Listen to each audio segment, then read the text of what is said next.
too. Oh, I have And so many questions for you for that. But we're going to start with, can you please introduce yourself? Tell us what you do and anything you would like us to know before we get started. sure. I am Sean Crisden. Hi, y'all. I'm an audiobook narrator. Been doing this for a minute. Um, I have over 550 books done. Um, I also do a lot of video games, animation, some long form narration, some other projects, commercials, and stuff. But been at it for a minute. And pleased as punch to be here and to be talking about it. So that's about it. That's about it. Okay. Mm-hmm. So let's get into it. What inspired you to become a voice actor, particularly in book narration? Good question. I it's the classic story. So people who have heard me talk about it in other interviews, they know. And listen, this again. I was a musician playing in a band, and I always had stage banter. And I had someone approach me to say, "Hey, I like your voice. Maybe you could do some voiceover work for me." And that kind of started the whole thing. And then it wasn't for maybe another year or two. I was doing some on-camera acting and stunt work, Hmm. and everyone was saying, "Oh, well, my agent got me all this voiceover work," and I said, "Man, that sounds easy, and I don't have to get hurt." So I started exploring it, and since I already had basically had a home studio and used my voice as an instrument, and thought I was a thespian, that it took off from there. And then 15 years later, might what year is this? 2025. It's the future, y'all. Then yeah, then here I am.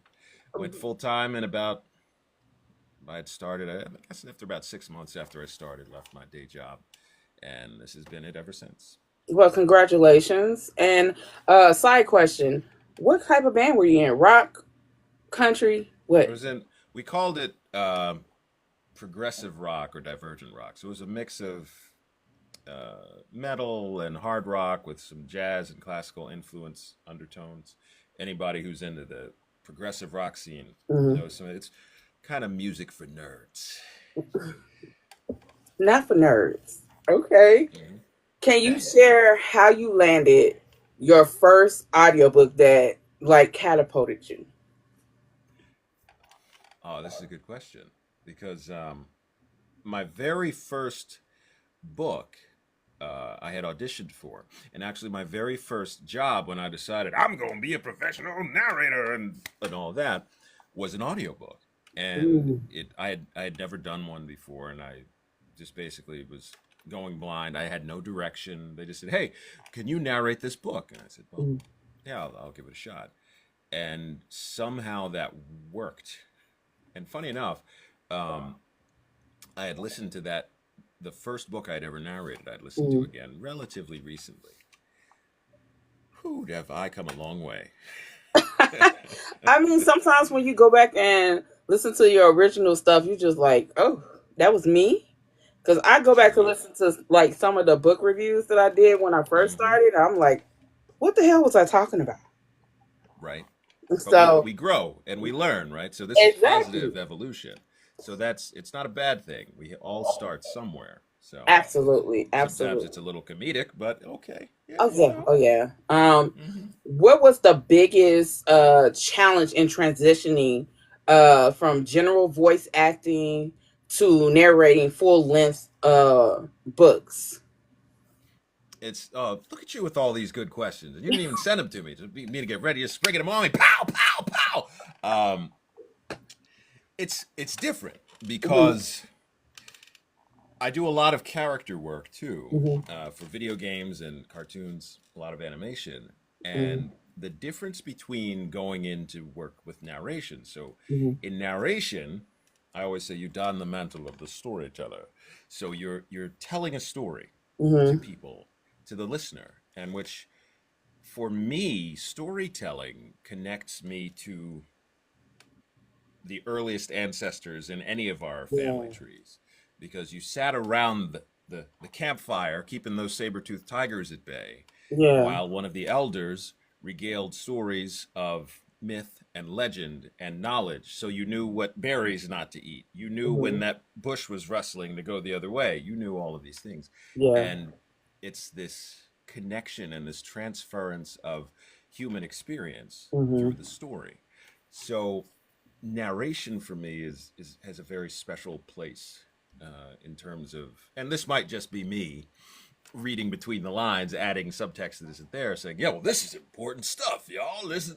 But for me, that's what it feels like. So narration is, in technical terms, it's the marathon of voiceover, in the Yeah. sense that you sit there, you're doing 2 3 hours at a pop, as opposed to I can go in and do a commercial session and be done in 15 minutes, Yeah. or even some of the video game stuff, and you're embodying these characters. But the neat thing about narrating as an audiobook Yeah. is that as the narrator, especially if you're the only narrator in the book, there's a lot of books Hmm. with co-narration or that are audio dramas and have full multicast, etc. But as the only narrator, you are everything. So Hmm. you're all of the characters. You're bringing all of these characters to life. Hmm. You're also the blood of the narrative. Mm. So whether you are very forward in your narration, where you're making the narration essentially another character in the Hmm. narrative, or you're dialing it back to let more of the story shine. A lot of these are the choices you make, and you are the director. You are the scenery. You Yeah. are the mood, the music, the tension, every bit of pacing that the author put into that story. You Hmm. now have to literally breathe life into. So Mm. it can be daunting in that respect, but also very rewarding for me. So that's my perception of how I see my role as a narrator. So Okay. apparently it's been, other people agree and they think it's okay with what I do. So I'll take it. I'll take it.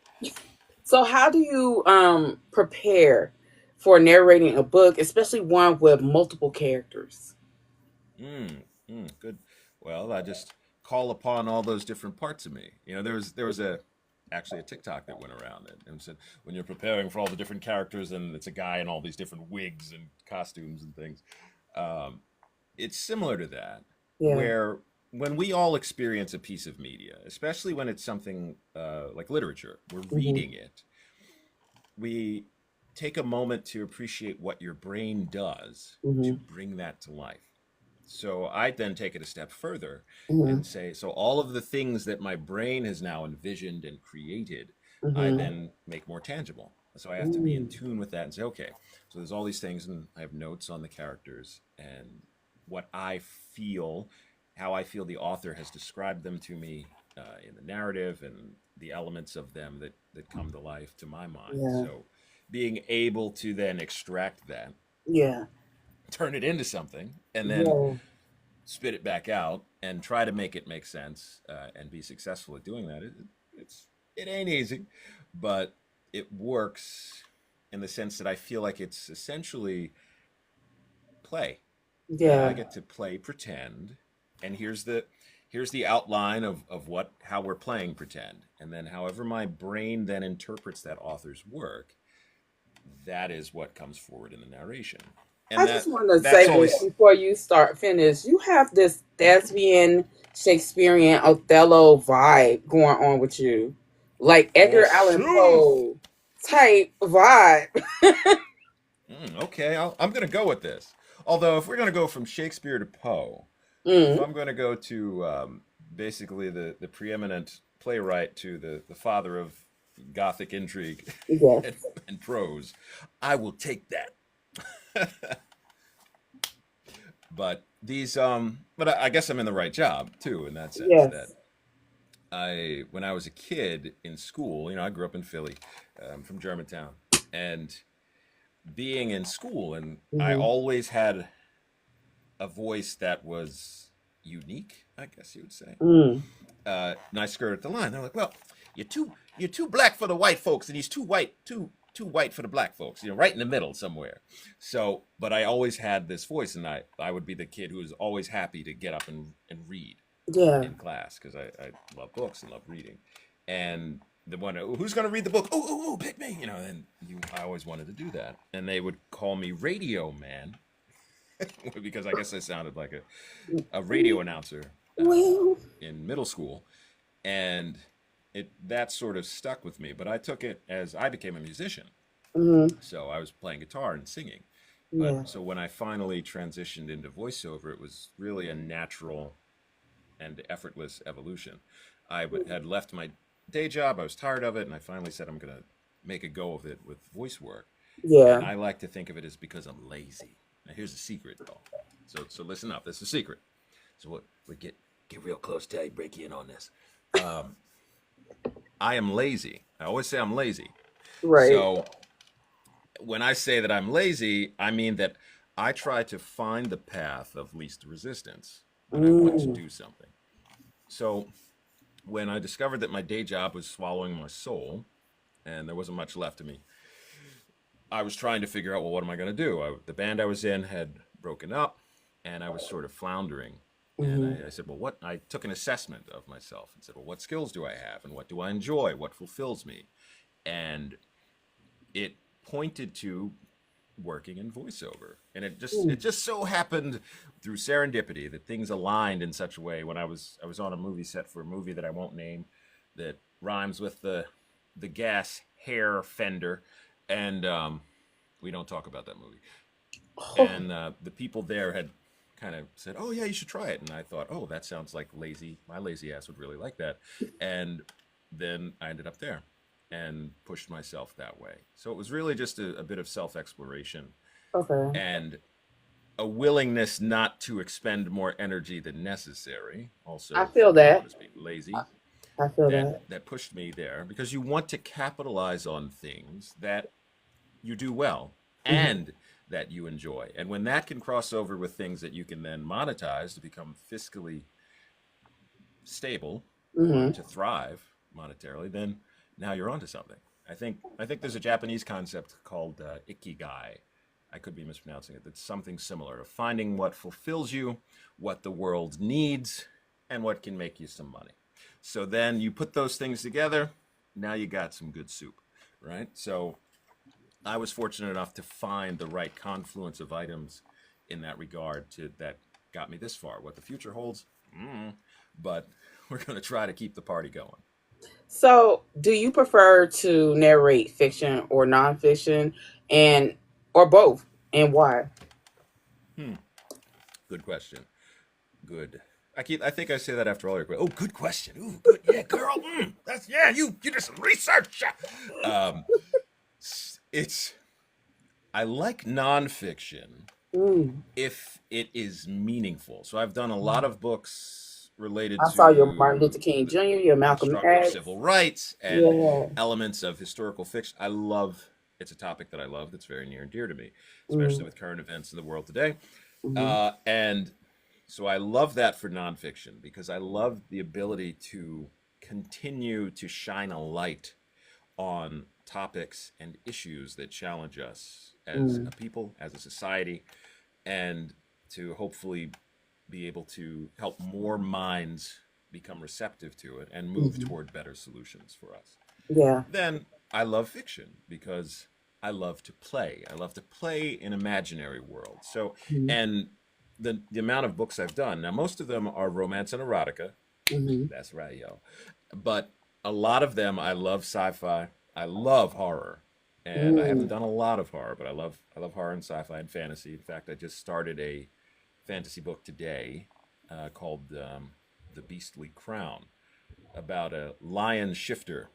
So it's in a fantasy world. This guy who's kind of stuck between the form of a lion and a man, and he has to marry a moon princess. I'm only a chapter or two in right now, but a lot of fun.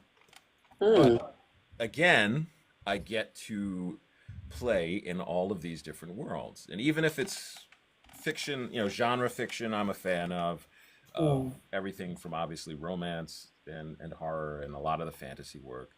And Mm. then I enjoy things like, one of the books actually, I think I don't think I'm up for an award for it in the Audies, which is sort of the Grammys of the audiobook world, which was turned into a movie, which is Erasure by Percival Everett, which was turned into the movie American Fiction, which is Mm. basically satire. It's basically satire. Yeah. It's a masterful book. If you've read the book or listened to the audiobook or seen the movie American Fiction, which it's based on, Um, but that I also enjoy that. So I like so many Congratulations. different things. It gives me the ability to enjoy all of these various elements of my personality that I enjoy, and Right. to be able to dig into them and then be a part of it. So it's Mm. really it's pretty special stuff for me.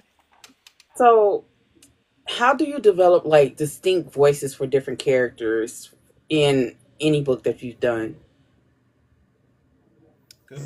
Well, it basically again comes down to anyone who knows me personally, especially here in my household, will tell you that I rarely shut up. And now that's the brother's ADHD talking, but it's also how I simply how I am as a person and how I play and how I interact with the world is Mm-hmm. that I often try to take things not as seriously as some would.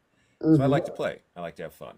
And that attitude for play comes into all of the various characters that get made. And Mm-hmm. that with the technical skill that I've learned through singing and some of my other acting of the voice is an instrument. Mm-hmm. So using it as an instrument, being able to understand the ways to vary my pitch and rhythm and resonance and placement and various accents and dialects and the manner in which we speak. Speech is a fascinating thing for me as well. So because I'm a fan of all that stuff and I'm dumb enough to want to spend a lot of time playing with it and studying it, it lends itself then to being able to make a ton of different character voices in my toolbox.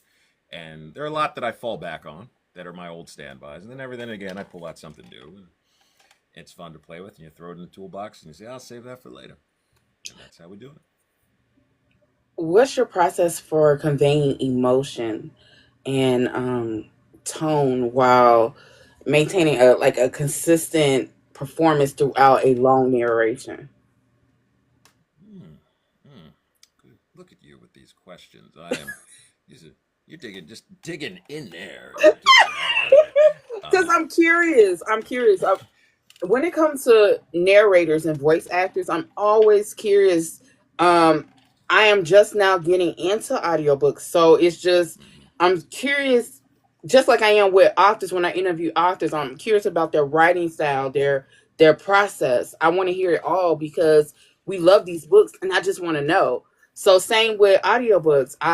I'm curious. Oh, you just want all my secrets, don't you? Take all Yes, I my do. secrets out of here. Yes, Just I get do. on a line. All right, y'all. So it comes for me now. There's a lot of people, and there's a lot of ways that talented actors talk about the craft and Mm-hmm. how we act and how to embody a character, how to convey emotion. Mm-hmm. And for me, and this is sacrilege essentially. Mm-hmm. I look at the craft as a lens through which to examine all of our human experience. Mm-hmm. And for me to do that, I need to be able to be in touch with all of my humanity.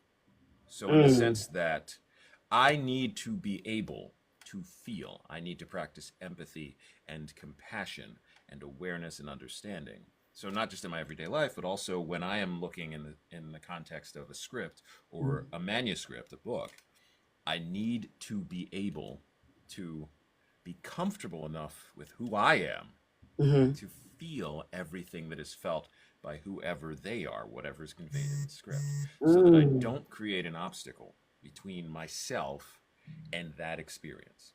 So when I can do that, then the gates open. So then, as that experience pours out of that script, that book, that manuscript, whatever it is, then I can be a conduit for it, and just allow it to flow through me. So but it's the sense that I don't want to impede what is Mm. happening and what I'm experiencing. I don't want to dilute it. I don't want to water it down. I want to make sure that my interpretation feels consistent with what someone would watch or listen or want to experience. Mhm. But it is all human experience. If Mm. without the humanity of a work, and there's times when I've read a script or you read a book where you're just like, I'm not connecting with this because it Mm. doesn't feel as if there's any humanity to it, as if the characters are cardboard. And even in things like genre fiction where there's beats Mm-hmm. and we know what to expect and we Mm-hmm. know exactly what's going to happen, and you start reading the book and you know how you want it to end and you think you know everything about it. It's very Yeah. predictable. Yeah. Even within that, I want people, so that human connection, I want people to act and feel like Yeah. people as we expect them to in the real world. So Mm-hmm. there's a bit of a connection to, uh, I guess, the sociological element of our humanness Yeah. and what we expect. So I just want to be able to let that pour through me without editing it or attempting to change it into something that's more shallow than what that experience could be, so that hopefully in terms of an audiobook, a Mm-hmm. listener can then feel that, to just let that come right through me. I'm basically an amplifier for Mm-hmm. whatever is happening in the story, in the script. So that's my perception of it, if that makes sense. I'm rambling. They pay me to talk. It, I can't shut up. You know how it goes. I love that answer. I absolutely love that answer. So, with that being said, have you ever worked with an author that directly wanted to refine the delivery of their book? Believe it or not, no. And I mean, Mm. this is, 550 plus books in. I've been, of those books, I've been actually directed on two of them, and in most cases, the director said, just do your thing. They would just catch if I misread something or something else. Yeah. So I assume there's some level of acceptance and validity for the methods I use to interpret Hmm. most of the manuscripts. Okay. And the only time I've ever had notes come back, other than when I read something wrong or made a mistake in the book in terms of direction, was, can you make this even more dramatic, even Mm. bigger? Um, there's actually a a book that just came. I believe it just came out in audio. Um, and why am I drawing a huge blank on it? By I'm lying to you all. Look at me. Hang on, I'm going to tell you this because this. Uh, and she's going to murder me, the author. Um, it's the author is T.J. London, Hmm. and the book is just did it, and she even sent me a neat little. What do they call these things? Uh, uh, I got one Help right me, there. help me, y'all, help me, somebody. Um, I have one right there. Harry Potter. Jesus. I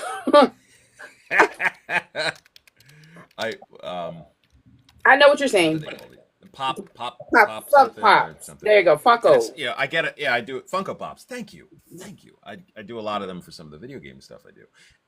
Yeah, it was T.J. London, The Rebel, which is revolutionary fiction, in which I play this character, Eagle Eyes, who is a Mm. Native American scout who is working for the.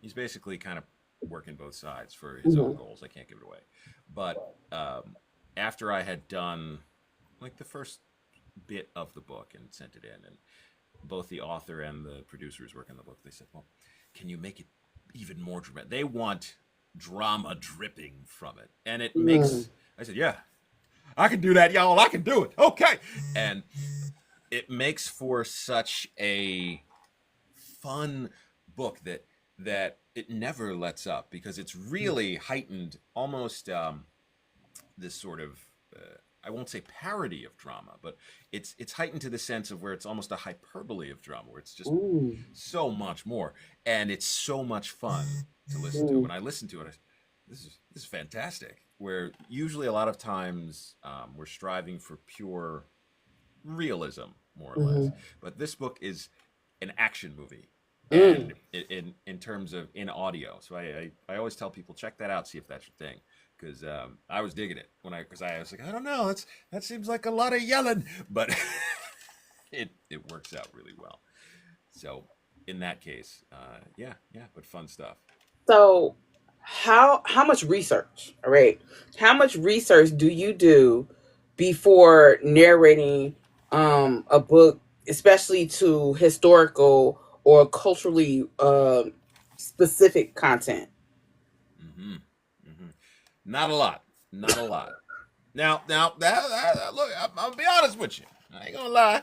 Um, Part of the reason is because I am rather well read on most things. So Mm-hmm. most things I generally have at least a smattering of knowledge about. Mm-hmm. Otherwise, I as I dig into a book, a lot of my books all right, don't tell anybody is another secret. All right, we're breaking it down. So just you and me. So I have a prepper who preps a lot of my books. And what they do is they go through and pre-read the book and basically make a Cliff's Notes version of the book for me. Oh, So that's get fun. character breakdowns, chapter summaries, and the gist of the book. So here comes that secret part. Some of the books that I narrate, I haven't actually read them in their entirety before I narrate them. That's a thing. So, well, yeah, I guess. um, it's a thing for me in that I don't advise many people to do it. I know, gasp! Arthur R.L. Raintree, gasp! There's a gasp in the comments. I don't advise it for people. Now, I've been doing this for a very long time. I know, Jackie. I've been doing this for a very long time, Mm. and if there's one skill that I do have, and I usually say, I'm just trying to, the crushing specter of doubt is always on my shoulder. No Mm-hmm. matter what happens, I'm always wondering, am I good enough? Did I do that right? Everybody's better than me, blah, blah, blah. The social media hashtag everybody best life. Mm. And if there's one thing that I can toot my own little rusty out of tune horn for, it's that I am very good at cold reads Mm. in the sense that, and it might be because I do a lot of commercials and where Mm-hmm. they literally will throw the script in front of you right there at the session and say, okay, this is what it is. Or a lot of the video game stuff, you'll get a script you haven't even seen. And they say, well, here's what's going on. They describe the scene and go. So that translates over to a lot of my audiobook work where I come Mm-hmm. in and I have a general idea of what's happening because I always tell folks that you cannot tell a joke effectively if you don't know the punchline. You don't know what to Mm-hmm. highlight. You don't know what to allude to. You don't know the foreshadowing and the elements that should be tweaked in terms of additional color or emphasis that it needs to make it work. So you need to know where you're going and Yeah. what you're going to get to, so that you can make it more interesting. Of course, you can stumble through it, but it's not compelling. You're missing a lot of elements. You're also missing opportunities to infuse subtext and additional texture and emotion Mm-hmm. into any performance if you don't know what's happening. So it's challenging to do that. For me, it's very natural now. Mm-hmm. Obviously, if I have a very complex book, Mm-hmm. especially something that is deals with multiple characters and a lot of themes and issues, and yeah, I need to sit and read through the whole thing Yeah. to make sure I grasp it. But for a lot of generally simpler books that, Mm-hmm. especially in romance, where we kind of know what's going to happen from the Mm-hmm. time you read the first couple of pages, and who you're rooting for and how it's going to go. It becomes pretty easy to Mm-hmm. lay it out in accordance with what has come before. Now, to the credit and discredit of the genre, right? We like it, and we like certain genres because we know what to expect, and that's what we Mm-hmm. want. You want a happy ending, Mm-hmm. in the case of romance. Yeah, okay, they're going to get together. It's whether it's enemies to lovers or friends to lovers or fake marriage or whatever the trope is. Mm-hmm. That's what we want, and you want to see that through. There's going to be some struggles. They're going to misunderstand each other and break up, and then okay, now finally at the end, and now that the ex is out of the picture or whatever happened, so all these things happen. But so in many cases, I'm able to just use my little cliff notes. I know what's Mm-hmm. happening, and then dive right in Mm-hmm. because there's shared commonality between a lot of the literature and the books that I do. Right. And every then and again, I get something that's surprising. I say, "Oh, this is great. I did I didn't know this was going to happen. Now let's play this Mm-hmm. appropriately." So when an author takes a chance with something or deviates from the norm, it's all good. So, what techniques um, do you do you use to sustain your voice in long narrations? I'm You mean hollering. that? What? What the?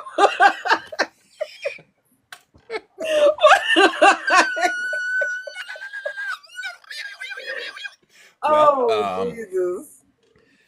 I I tend to even tell like some of the students I do some coaching too for people who are foolish enough to want to listen to me.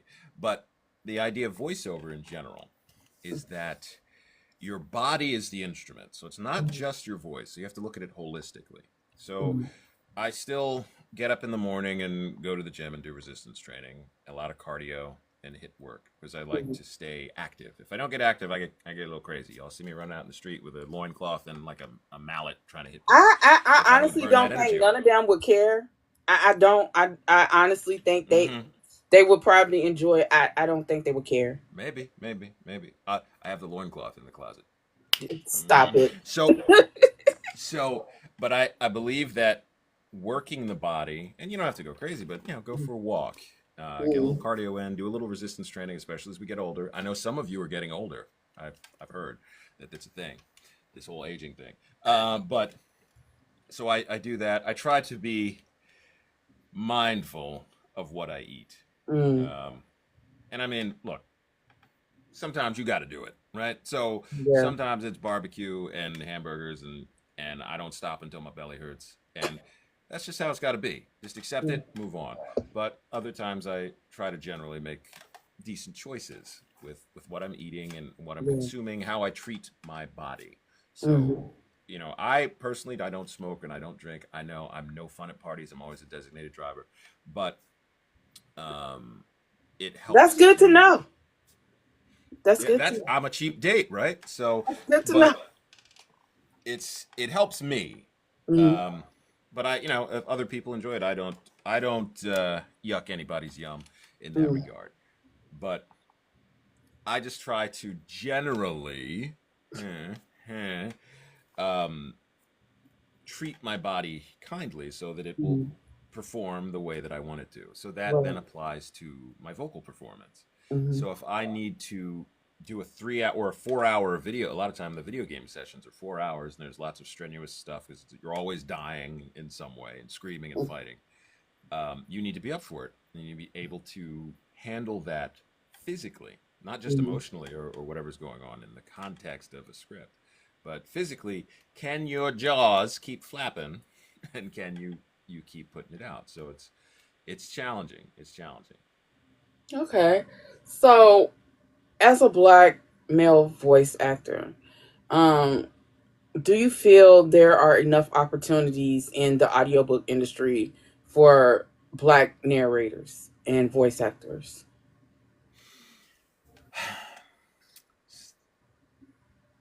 It's loaded. This It question is loaded, and I'll is. give you a loaded answer It is. because and I come the my perspective is I do characters of all types, all Mm-hmm. ethnicities, and from all over the place, different dialects and accents and everything. And I have a unique perspective on this in that I am a black man. Surprise, y'all. And right? And I've played all of these characters and of all these different backgrounds. But more often than not, Mm-hmm. what comes through is that a lot of our black male narrators and even a lot of our black female narrators end up getting pigeonholed into Mm. an idea of, oh, are you ready to narrate Street Hood Nigga Number 9? And I guess. And now, and it's not to say that I'm on some high horse of everything has to be high, fine literature. Mm-hmm. There's a place for all literature, but it's been an interesting trend to watch as many of our narrators get much like in film, which Mm-hmm. was the same thing I experienced when I was on camera, which is why I loved to be able to stop using a headshot. when I was in voiceover. So they were just listening to your voice rather than looking at you and making a judgment of who you were and what you could do before they'd ever heard a word from out of your mouth. Yeah. But in film, I did a lot of stunt work, and I'm a martial artist, a lot of martial arts work and fighting. And acting was always, oh, okay, you're drug dealer number 2. And Mm. you'll be fighting this guy and then you die. Right? Or, oh Mm. yeah, you're Hood 7. You don't even have a name. You just, Mm. in the background. And there comes a point when, just as an individual, not even in consideration of your role to society at large, Mm. of what are you promoting and what are you putting in front of other people Right. to lend credence and validity to. Mm. So now I grew up in Philly, and Oh most people Lord. don't. When they say you Wait, did. wait. You just say you grew up in Philly? Yes, ma'am. Boy, this is a different type of Philly from the other day, but go off. I like this Philly. I like this Philly. I grew up. Well, that's why a lot of people say, "Wait, you grew up in Philadelphia?" I said, "Yeah, Germantown, G-town," and they're like, "No." I said, "Yeah," and they said, "You don't sound like it." I said, "No, I'm a voice actor. I've lost my Philly accent." And a lot of people think, "Oh, well, don't you know how to, talk about your hand with the water and go out there get the water ice and a cheesesteak?" But it's, for me, going back to um, what I want to represent. Mm-hmm. And I do all types of work. But there are times when I find something that is demeaning to the very identity of blackness, in the Mm. sense that it glorifies, and hey, everybody's got to make money, you got your thing you want to do. And I'm not saying it's wrong. Just objectively, for me, subjectively I guess it would be, that there are times where I just get tired of playing that nigga Mm-hmm. who's just, okay, we can do more than this, y'all. Right. But there's definitely a subset for that, and there is a demographic that loves to read and or experience that stuff, and that's great. I mean, it's the same reason why I'm over Tyler Perry movies. But Bruh. again, that's just me. No, it So ain't. It's all of us. Black women are I don't tired. I don't presume to speak for anyone. I just say, Well, hey, I'm gonna speak for all black maybe you women. want to consider it. I'm gonna Maybe, speak for all black women. We tired of them. We tired. We tired of the wigs. We tired of all of it. We oh, tired. don't get me started. Don't get We me started. tired. But it's tired, boss. I'm tired. But it's so understanding that, and looking at all the things I've done. It's Mm-hmm. now I'm fortunately at a point where I can turn down lots of work. I can say no. I don't think I'm going to do that. And Yeah. typically, I ignore anything that supports non-consent, racism, sexism, misogyny, any type of extreme view on anything that's too extreme or promotes something that I personally deem as negative. I Mm-hmm. said, well, I'm not going to do that. I'm not putting that energy out into the world. Right. Someone else can do it. More power to them. But I'm fortunately at a point in my career where I can turn things down. So Mm. a lot of the things that I do now, I do because I think they're fun, or I enjoy them, or I think it's a message that needs to be propelled, or something. Every then and again, something sneaks through, and I'm like, oh, damn it, this is fine, fine. I signed a contract for it, but Sonic Cup. it's, mm-hmm, mm-hmm. But it's, I feel that I have mild celebrity, and Mm. with that, with mild celebrity comes mild responsibility. That I should be able Okay, Spider to Man. use that as a platform to help to amplify elements that promote more positive things in our life, Yeah. or things that are fun, that at the very least don't support negative stereotypes and things that I feel like it's time to move past, Yeah. as a people. But again, folks can do what they like. But just for me and what I'm doing with my voice and my talent and my platform, I try to remain positive, more or less, sometimes. I didn't So, say I get it right all the time either. That's you know. so what is your take on the current state of diversity in audiobooks, audiobook narration? Yeah.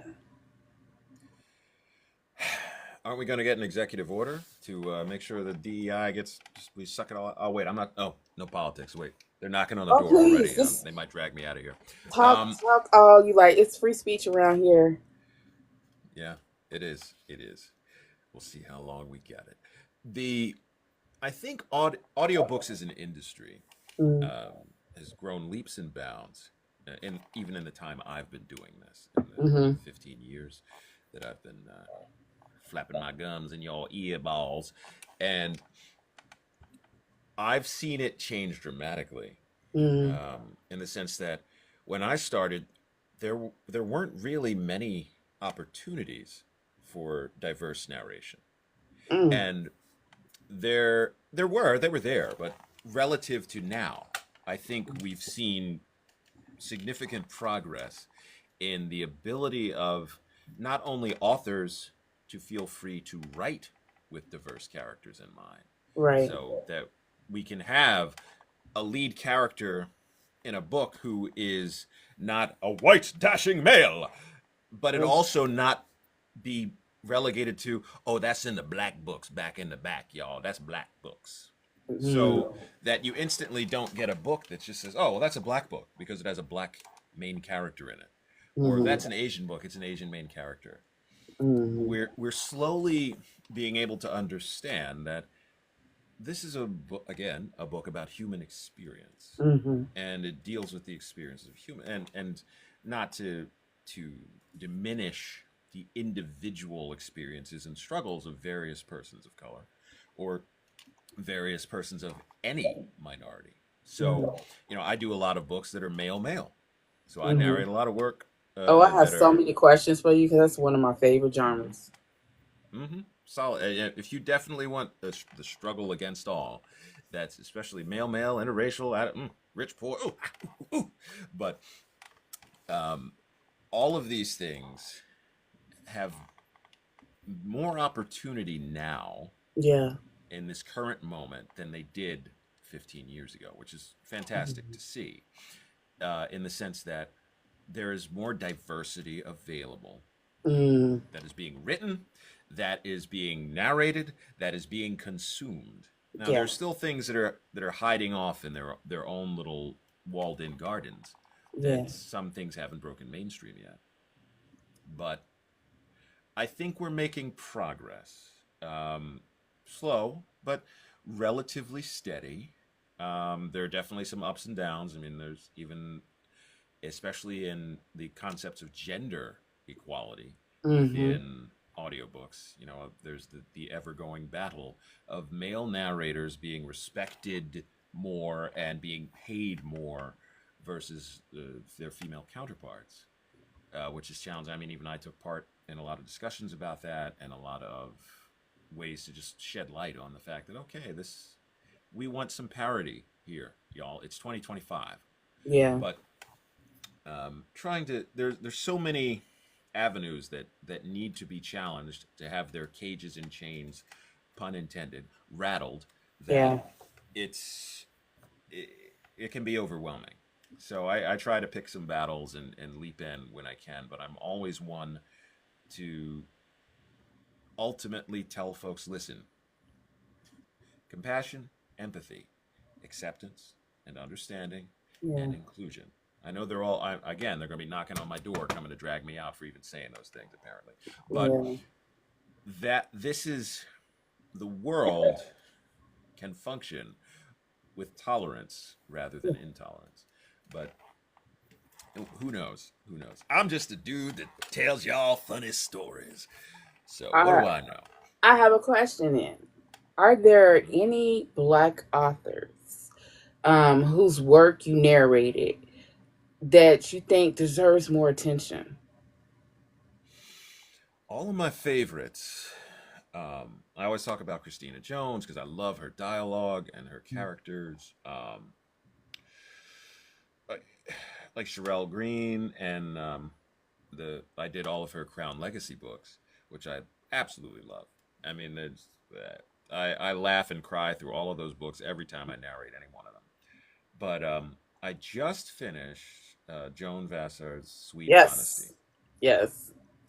That book is fan Absolutely. flippantastic, fan flippantastic, Absolutely. and I when I after I read it and I narrated it, and my editor sent it back to me, who's the proofreader and editor, and even she said this book was amazing. It And I wrote is. Joan and I said, Joan, this book is fantastic. Joan definitely needs more.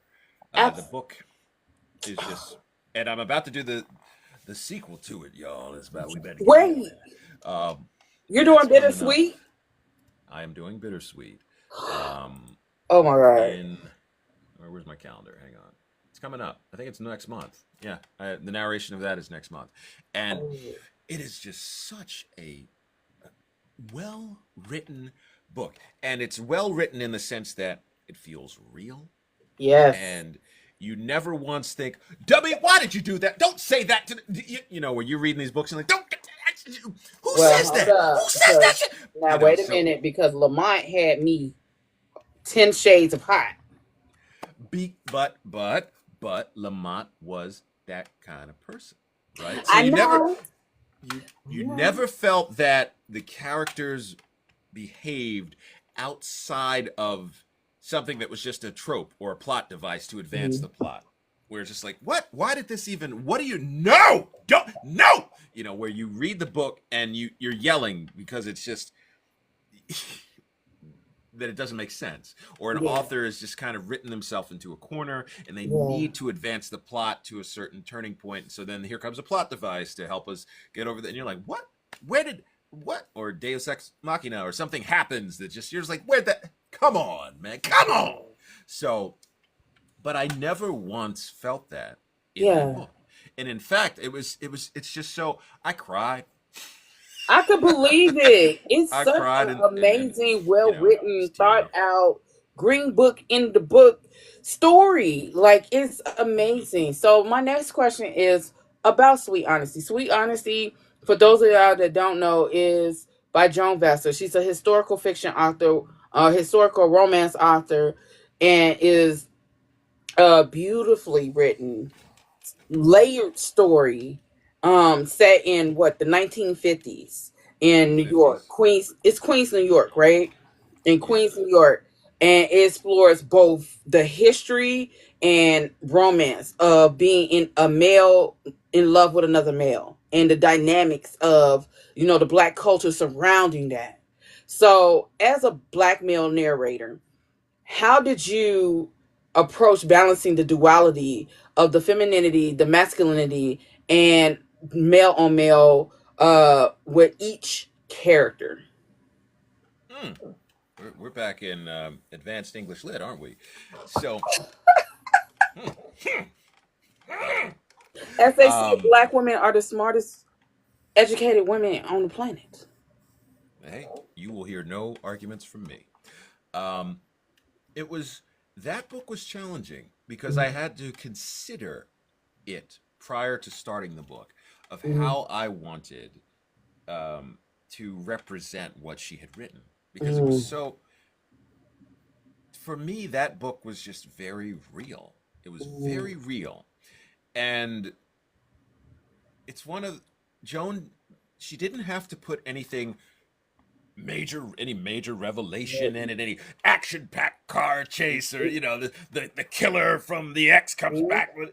There was none of that. Yeah, It just felt like the day to day going on, but real, and you yeah. felt it. And I told her that because I appreciated it so much when I had finished the book, and I said, that was a damn good book. It And was.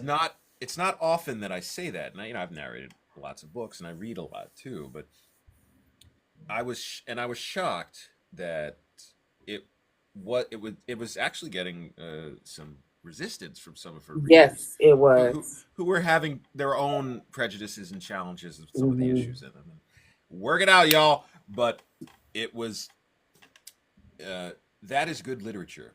It That is. is good literature. And for me to be able to convey that appropriately in the Mm, audiobook, it was challenging because I had to look at where each character was coming from, more so Mhm. than in some other books, because it was really transparent for them who Mhm. they were, where they came from, what their motivations were, and to be able to stick to that in my portrayal of them. Yeah. And then take each of these individuals and we have them where they come together and they're doing the dance, Yeah. that romance dance of courting and trying to decide what you can do, even in an environment that was generally, if not unwelcoming, downright hostile to them. So Mhm.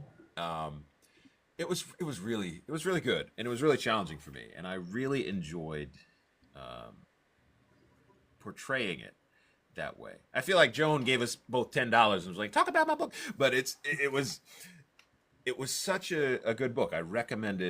Uh, I recommend that book for a lot of people. And Sweet Honesty by Joan Vassar. I'm not a historical fiction reader. I think I've read like three or four. I only reasons because some of them are just over the top traumatic for me. Right, But right. um, her level of research, her level of emotion and impact and politicism in her books without even trying is And she just doesn't beat you over phenomenal. the head with it though. You're not beat Right, over the head with it, right? So right, it's not this book that's on this social justice campaign right. anymore. So we don't lose the narrative to Yeah, a greater civil cause, right? Where some things are just sort of a vehicle for justice or a cause or to deliver that message to us. It's not that. And so she's able to weave all of those themes into it, and they're there, obviously, because it's in the day to day of what's going on at the time, yeah. and especially with Michael coming out of the South and to go to New York, and Hmm. it, it's it was great, and my co-narrator Tree Taylor just killed it, and just it was a fantastic book. I mean, that's what I can say about it, and I believe people should read it or listen to the audiobook. I hear it's pretty good, and experience that. And I'd be curious to see what people say about it and how they I feel. am If going to listen to maybe it. we're crazy, right? No, y'all, I'm telling you, it's so amazing. When I spoke to Joan and I interviewed her, the gems that she was dropping were profound. And if you want to see the interview, it's on my YouTube channel. But she is, oh my God. People are just, when I hear them talk about historical fiction, of course they talk about Beverly Jenkins and a lot of Mm-hmm. other ones, but Joan Vesser is on that level. Joan Vesser is on Absolutely. that level because the Black family, the uh, her books are just so freaking amazing, and they're for the culture, and they are profound. I mean, like they really, they're. I can't even describe. You have to go read them. You just No, have to. I think you just sold it. You sold it that way. It's so It's right. good. She is amazing. She's a fantastic writer, and I think she does need more credit and more visibility so that more Yeah. people can experience her writing. She is They just amazing. It's just I'm in awe of it. I am. So my next question to you is how did you get this opportunity to narrate Sweet Honesty, and how did that come about? And also, did you audition, or was the role did she approach you? as memory serves, and I can lie because I may not remember. Originally, it was contracted to be produced by another producer, Hmm. and they had, I don't know if Joan requested me. She might have, Mm. because as we talked, she said, well, I'm a big fan of yours, and I always wanted, I said, oh, go on, girl, go on, and uh, so she might have requested me through them, and Yeah. then um, she ended up not using them, and then came to me directly and said, you were going to be the narrator, would you mind producing this book? And I said, Right. yeah, sure, because I do production as well, not as often as just plain narration, but every so often when I find a book that's okay, this is a good book, I'll do full production, and so that's how I came on board for it. And she already had some picks for the female co-narrator, Mm. and we ended up getting Tree, and she's fantastic, absolutely amazing, and it's just been It's been great. It was great. And I feel very fortunate to have been able to narrate that book and to be able to narrate Bittersweet coming up, Yeah. which foreshadowing, right? Mm. Okay, so the novel dives into the complexities of love, right? And identity and societal expectations. How did you emotionally connect with the characters and their journeys? Always, for me, feeling like I I'm sort of a shadow between many different worlds myself. Hmm. So it was easy for me in my life experience to be able to feel that I had a firm understanding of what the main characters in the book were experiencing in terms of where you're challenged by obstacles like diverse circumstances, Hmm. things that are challenging you for who you are, that you have no control over, and who you were accepted by, the groups and circles that you can move in and be yourself, versus when you have to Hmm. code switch or do anything that needs to happen to better acclimate with less friction while Hmm. still being authentic to who you are. So Hmm. this has been something I've navigated my entire life, and I'm a little weird, and that comes There's into nothing wrong play with with being this. weird. Heck no, we the coolest. We are. Um, it's true. It's true. I mean, look at me. How cool is this? This is like really cool, isn't it, guys? So, being able to deal with that and uh, pour my life experience into it, Yeah. knowing what that's like, that it just it clicks together that way for me. So Mm. that So, works. That works. so when narrating male romance, do you um adjust your preparation or performance style comparing, I mean, yeah, compared to the other genres? And if so, what techniques do you use to ensure that it's authentic and the emotional depth? Now, this all comes with my Sean Crisden coaching class, or just Lord. one installment of.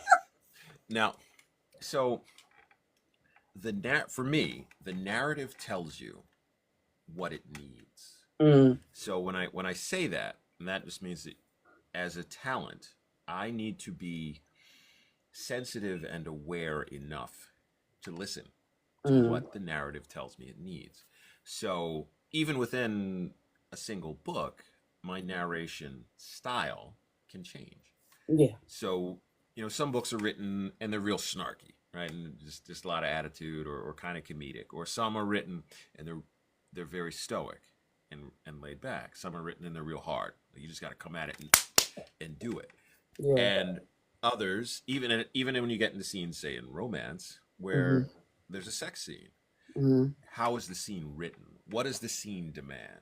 Like, is it slow? Is it soft? Is it sensual? Is it hard? Is it fast? Is it demanding? I mean, just like sex in real life, right? I We think think I about need the another drink. dynamics, Wow.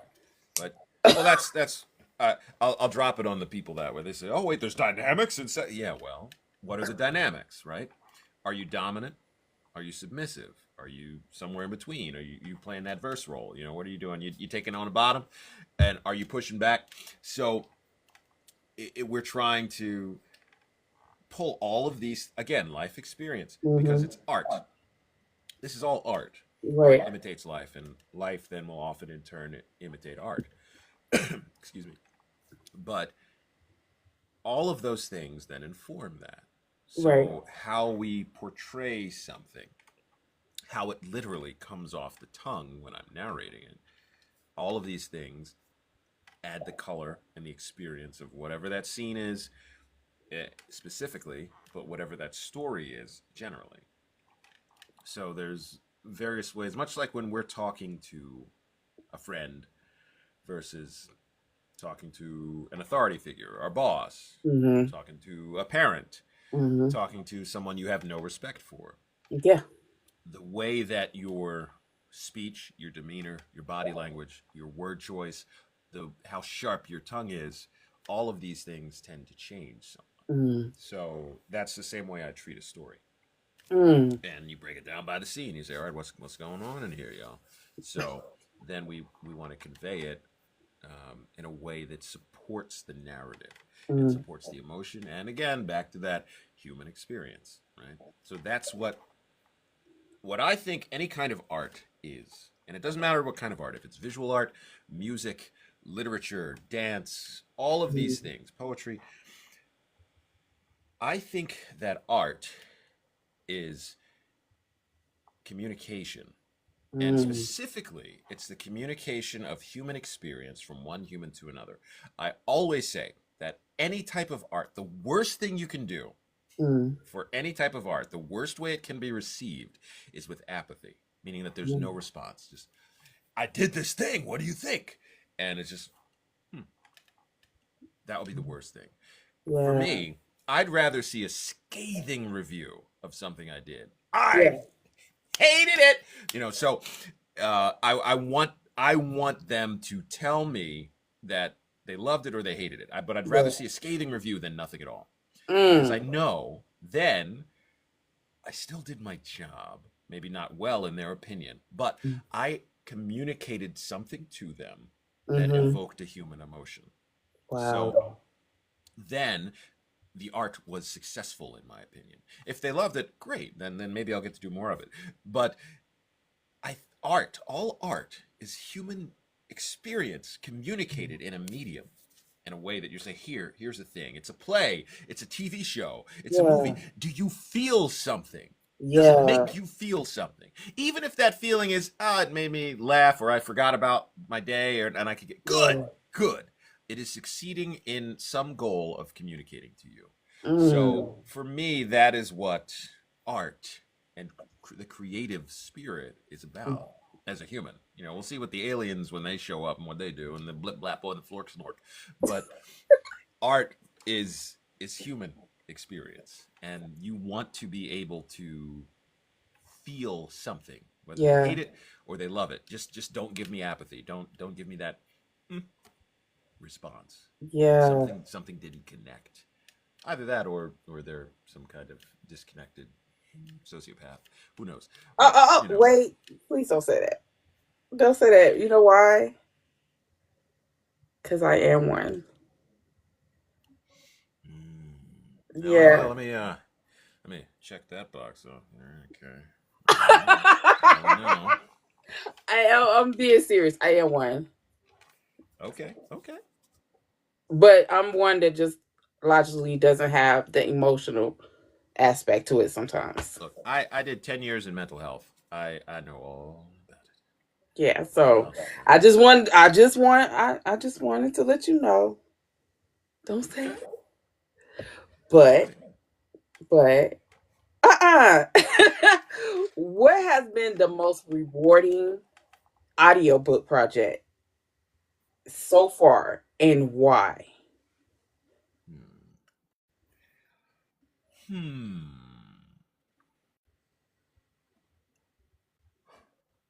You're making me think about this Of now. course, it's always great to think.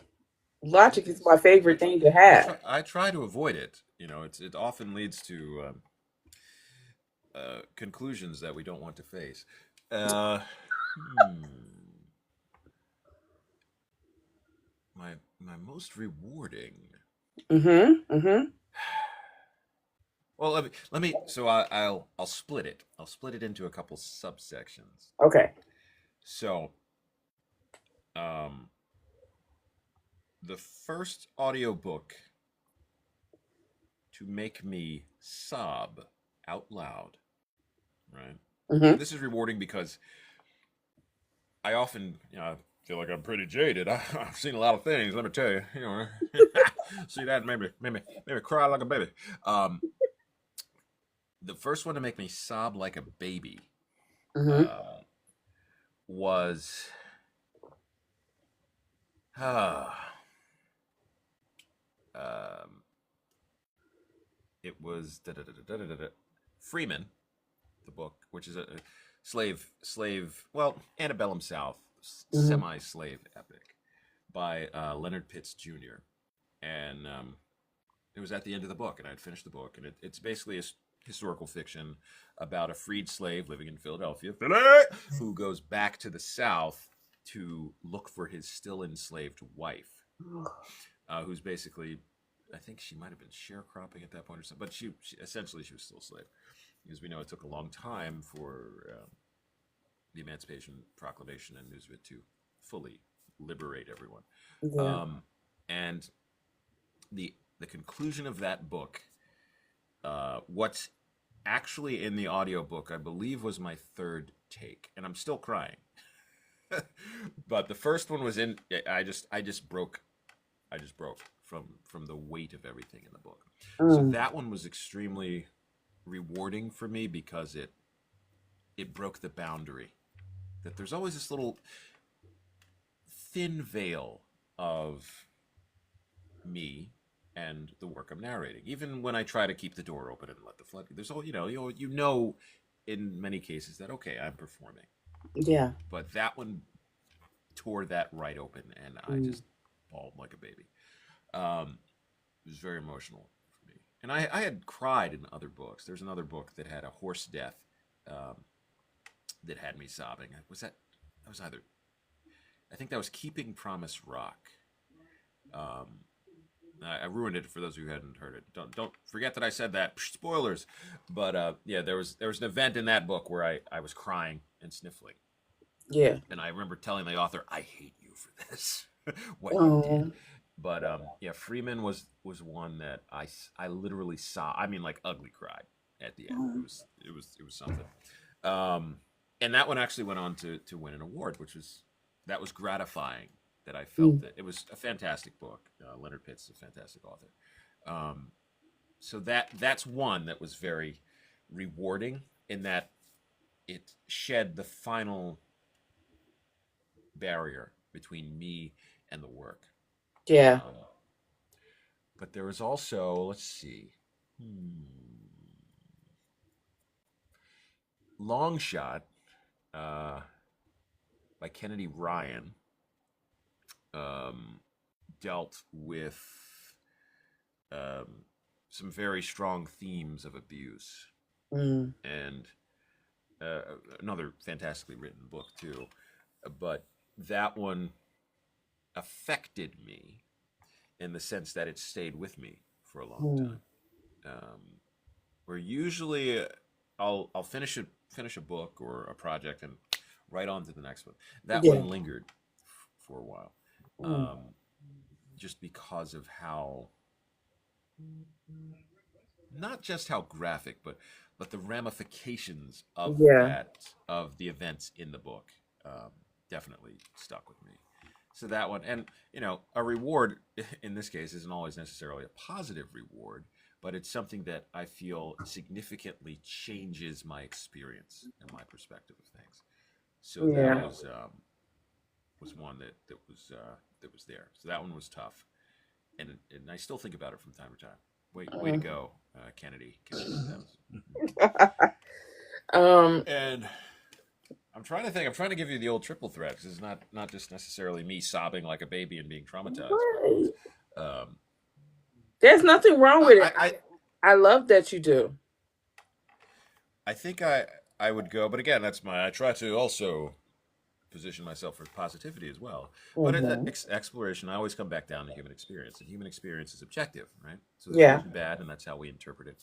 But those experiences are what make us human, Yeah. and how we share them and how we navigate through them.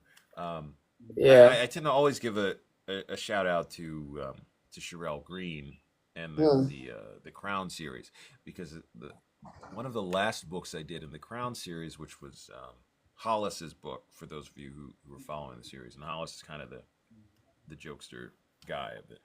I was laughing out loud through that whole book, and I mean, you know, he's with Cece. Was it Cece? The Mm. other assassin. They're assassins. They're killing all these people, laughing, making jokes, falling in love, just like anyone would do. Good old American love story.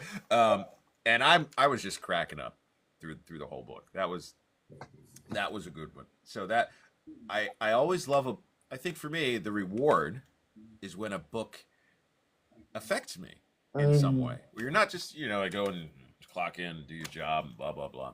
But I laugh, I cry, Yeah. I have something that I think about, or it stays with me. Um, the power of art, the power of literature, right? So you where you feel like, wow, that fundamentally did something to me to Mm-hmm. experience that, and I think that was that's another one. So I find a lot of those things that rise above the din of the average book where you're doing so Yeah. many and I'm churning them out and going through and I'm like, all right, done, next. But something really suddenly grabs me or affects me in a way. So I think that's what I'm going to give you for that answer. Damn it. Okay. Have you turned down a project, a book project, and why? Sure, I have. Anything that is non deals with non-consent in a favorable light or in a Mm-hmm. way that doesn't exactly identify it as something that is should be negative, I Yeah. turn down. I also have some books I turn down because they are garbage, basically, in the Mm-hmm. sense that not to demean anyone's talent or their efforts, but there are some things where you say this is rife with grammatical errors Mm-hmm. in the sense that did you even have an editor look at this? Why am I going to waste my time basically editing your book for you?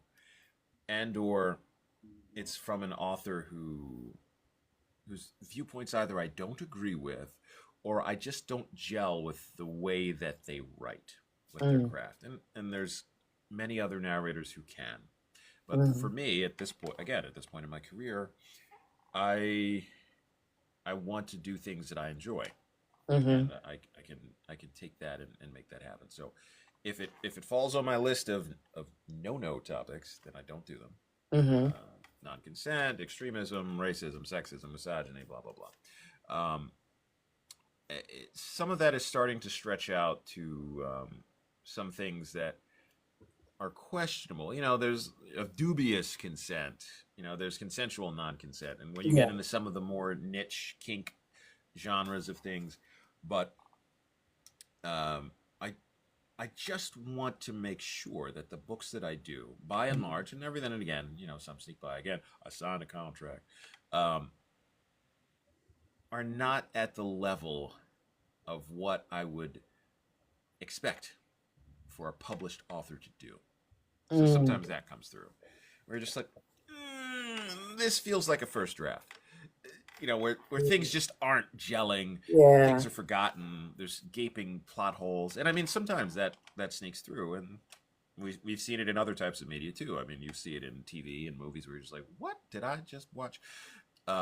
But for me, I say, yeah, I'm not going to do that one. Or I've actually blacklisted some authors after completing a book because I signed a contract that I said that's not for me. Yeah. That's just not for me. I just want to say thank you as someone who is in the BDSM scene, who is a dom, and consent is just I it's a must, and that you Absolutely, absolutely. as a black male um understood that it means the world to me because a lot of times you do not hear that. So I Well, commend you and thank you. you're very welcome. But that's again, that's the challenge of um, what we sometimes identify. I think it's been called toxic Mhm. masculinity, but the idea that masculinity, as a term itself, and what's promoted and perpetuated is you got to be a man. I don't take no stuff from no woman. I listen. I do it. I want blah blah blah. Okay. Um, Boy, you have no idea. I'm sure as you've heard it. Um, there are ways to portray oneself and to live to be strong, virtuous, noble, to be Mm-hmm. caring, kind, empathetic, compassionate.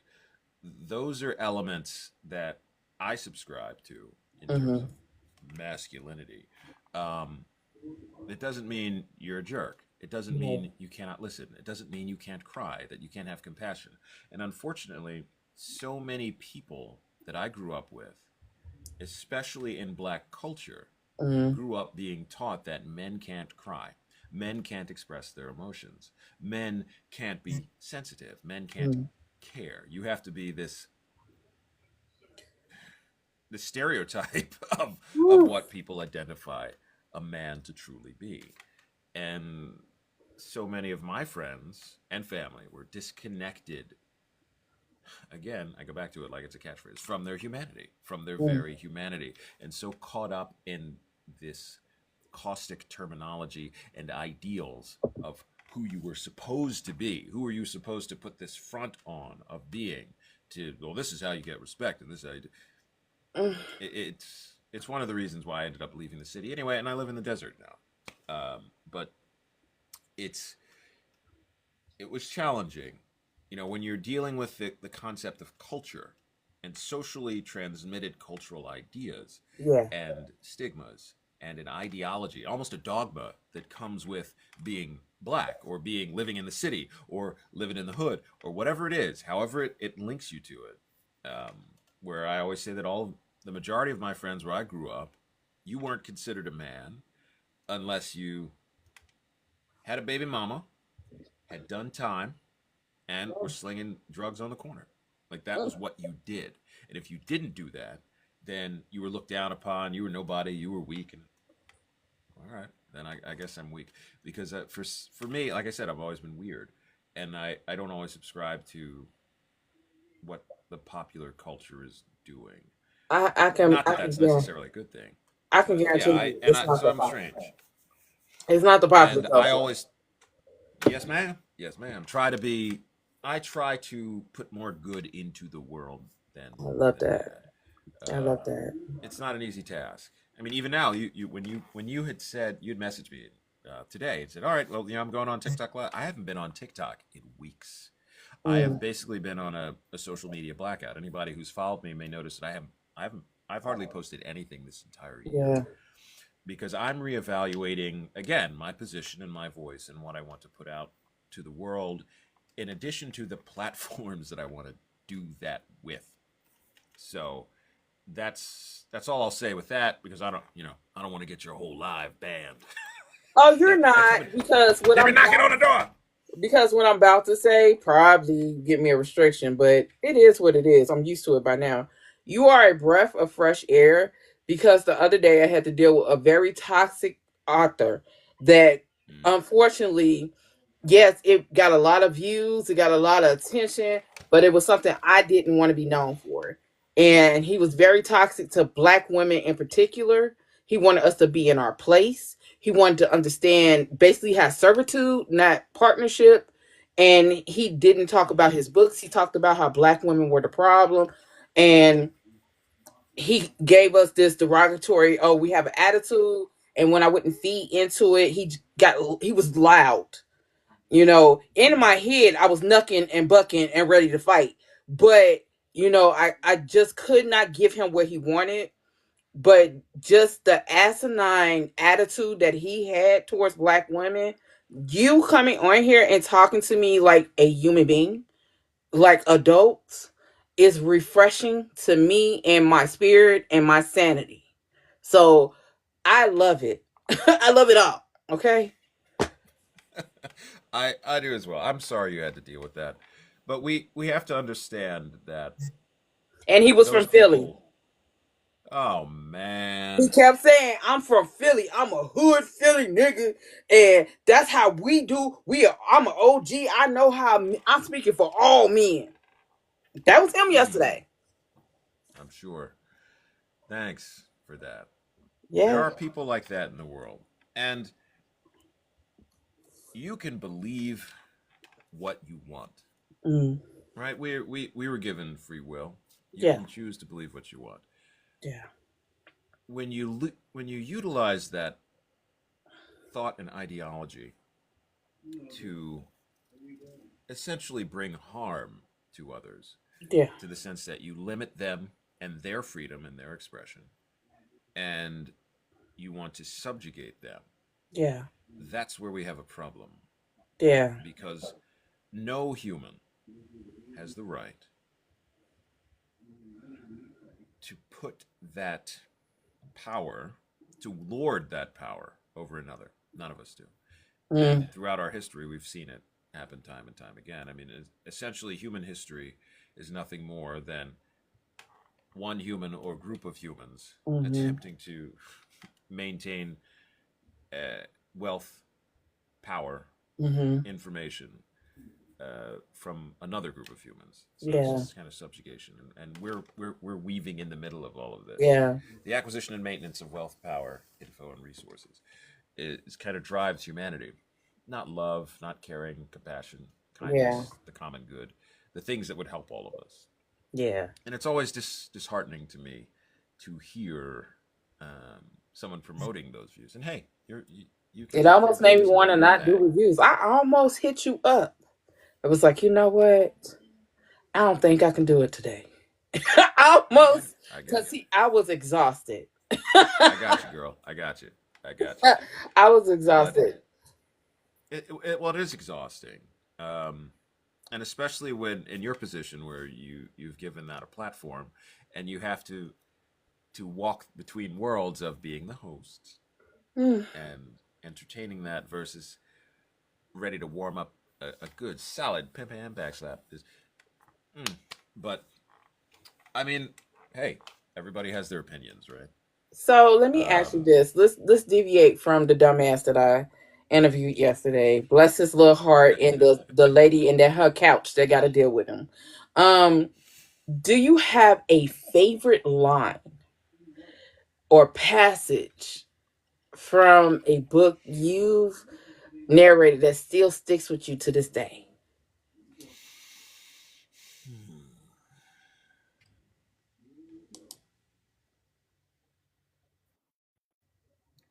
now, I could lie to you and make it very dramatic.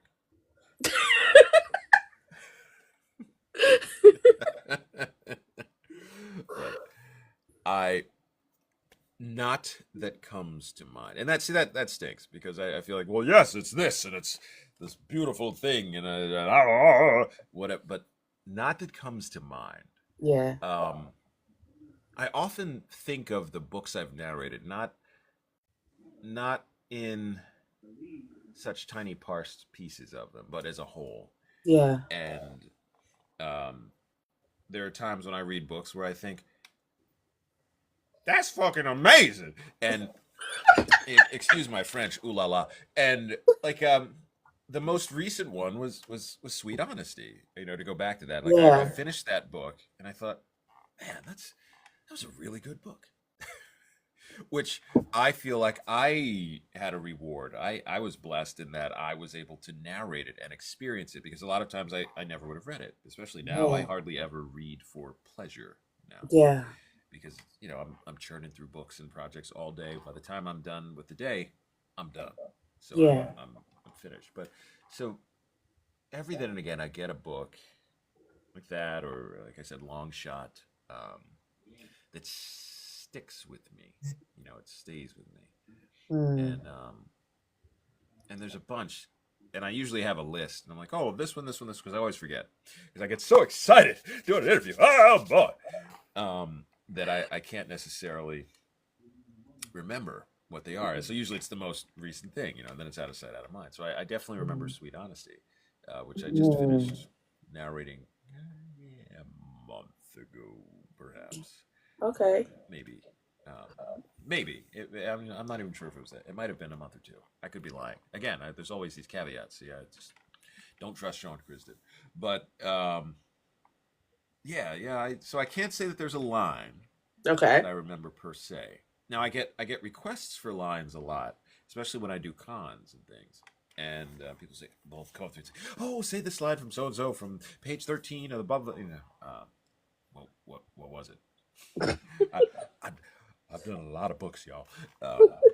So trying to keep up with everything too is sometimes a bit of a challenge as my brain gets a little slower because of that aging thing that all of you are experiencing. I've heard about. Oh, just Um, us?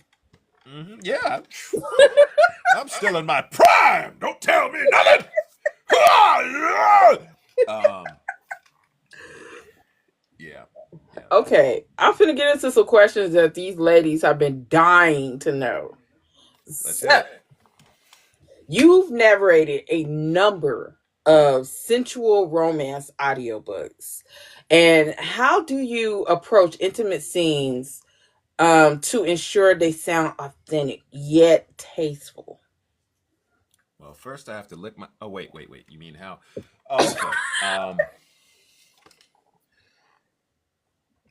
We go back to the thing I said previously, which is let the narrative tell you what it needs. So Mm, much like in real life when you are with a partner and the lights are down low, you didn't eat too many chicken wings, you're feeling good, Netflix is on, right? Music's playing, Barry White's telling you something. You have to read the room. So you try to understand what's happening. And the the nature of a scene and what it needs. mm-hmm. Again, back to the dynamics of a scene. Just like with sex in the real world, you all learn about dynamics now. Listen to your partner or partners, and know how that works, right? So you listen to their body. It's like playing an instrument. Do they purr? Does it squeal? Does it resonate? Right? Does it go faster, harder, slower, softer? We think about these things. Dynamics are important. So the same thing is important with a scene. So when you're dealing a scene that is sensual, what does that sensuality demand of you? So you try to embody that. Does the narration need to slow down? Does it need to come closer to the ear and get softer? Or is it harder? Is it more aggressive? Like is it a case of where and who's is it written first person? Is it third person? Is it from the perception of say a dom who's just really there ready to get you done down to business, make sure their sub does what they gets with them what they need, but has to maintain that authority. So do we have to convey that to the scene so the listener can feel that too? Whose perspective is it from? So Mm-hmm. all of these things come into play. So I just try to consider those things when I narrate the scenes. Mm. And especially, when you get that I love the first time that anything happens in a book. You had your cute meet and all that, but the very first little, oh, well, I don't know what's going to happen, and then you get the butterflies, and you think back to when you were however old, and you had your first experience. Hopefully, it was a good one, consensual at that, and um, you try to capture some of that. So I try to put some of that in the nervous hesitation, the uncertainty of what's going to happen. So it's all part of it. Yeah. That's what makes it fun, right? So it makes it fun to read. It makes it fun to listen to. Um, I imagine it makes it fun for the authors when they write it to capture these feelings of this human experience, right? Mm. When these things first happen. Jesus, I am going to be intoxicated before this interview is over.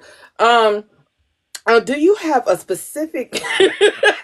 Do you have a specific like mental or vocal preparation routine before recording steamy scenes?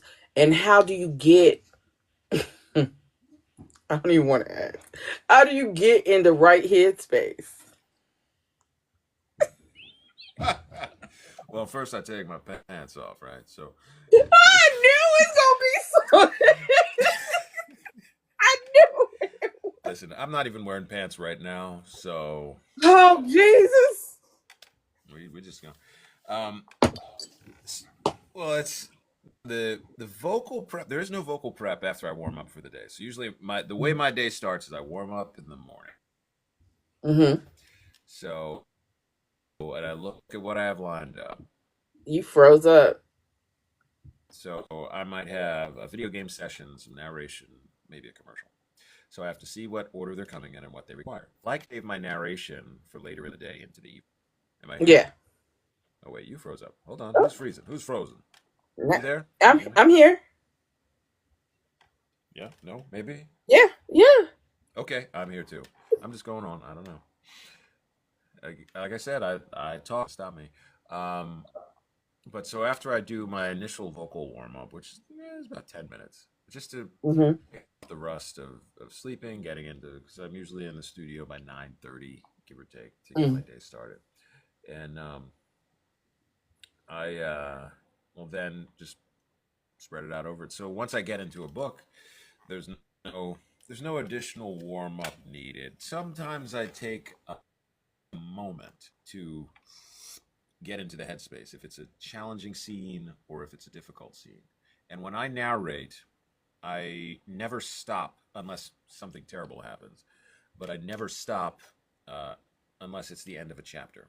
So I don't like stopping narration in mid-chapter and then having to pick up again, just simply for the sake that I need to come up and match the intensity and pacing that I had wherever I was in the middle of the chapter. It's so much easier to start at the beginning of a chapter because it's like a fresh, clean scene. So Yeah. it's rather than stop in the middle of a scene and then try to come back to it.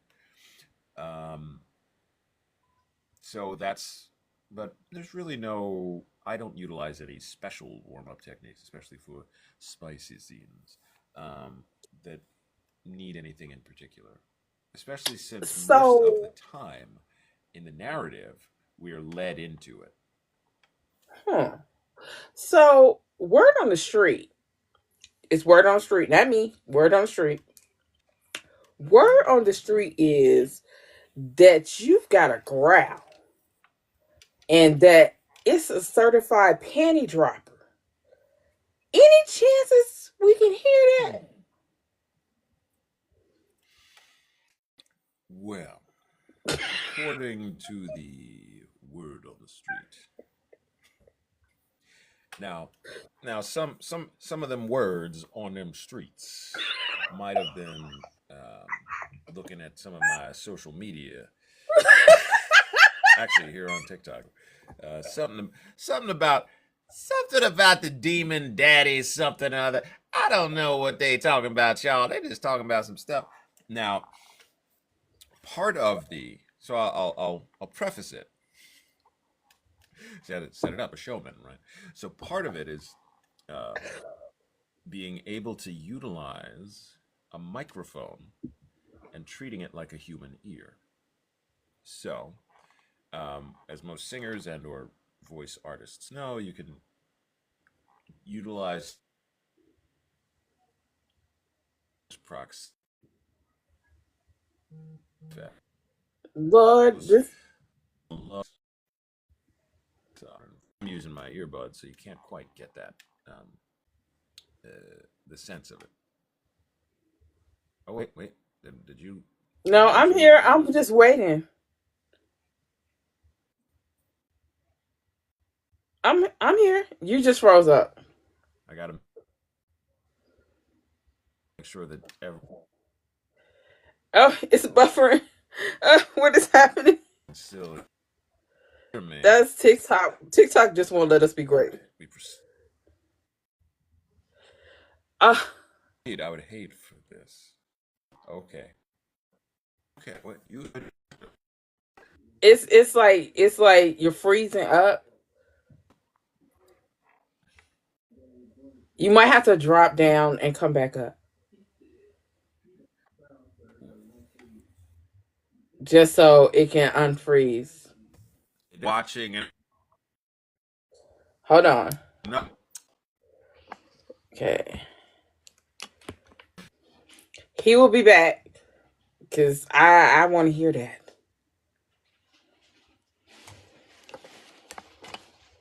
Hold on.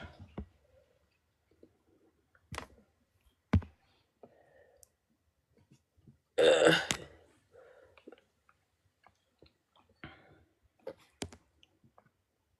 Let's see where he at. Omar got him. Please, Jesus, stop mentioning that devil.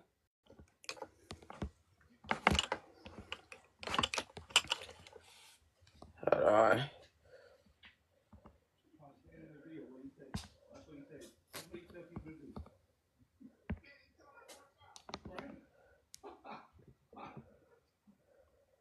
Okay, let's see if he come. I sent him another invite.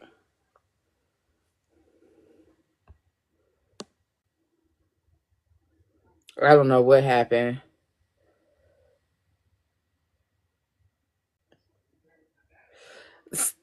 You know what? Share with Hold on. Let me see where he's at.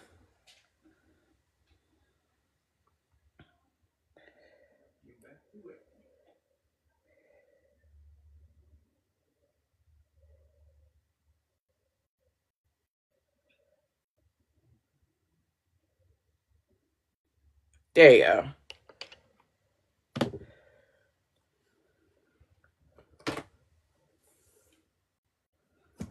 Did I send the invite?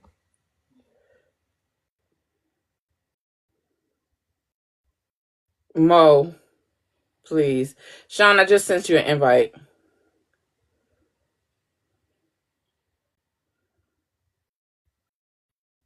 Y'all are wild. Hold on. What is happening? Sean, did you see the invite?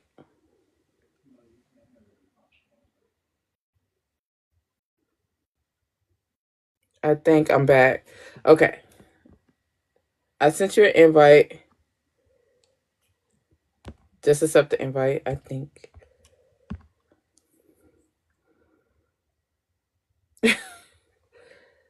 All right, let's try again.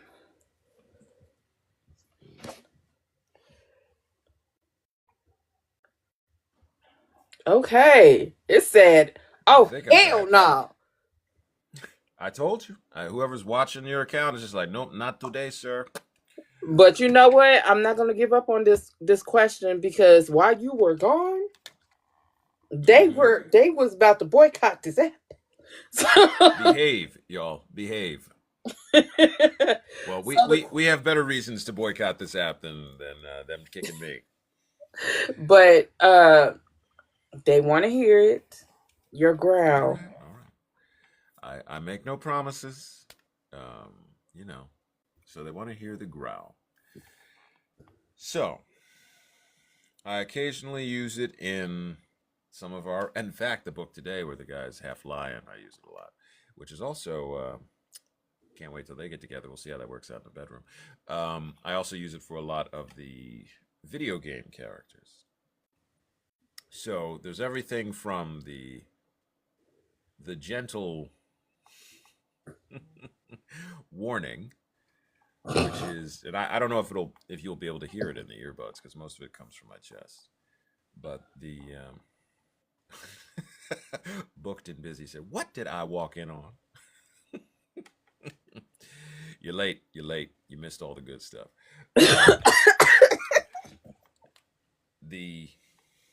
So most of that starts with just the simple.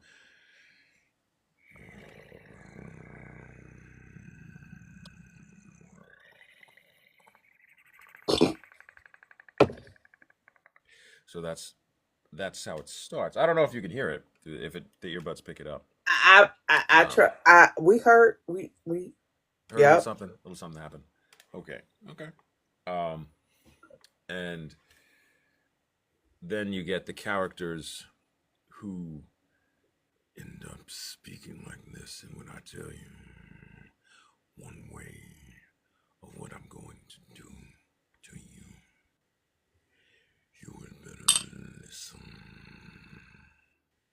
So, you get characters that speak like that sometimes. Every then again. Something like that, right?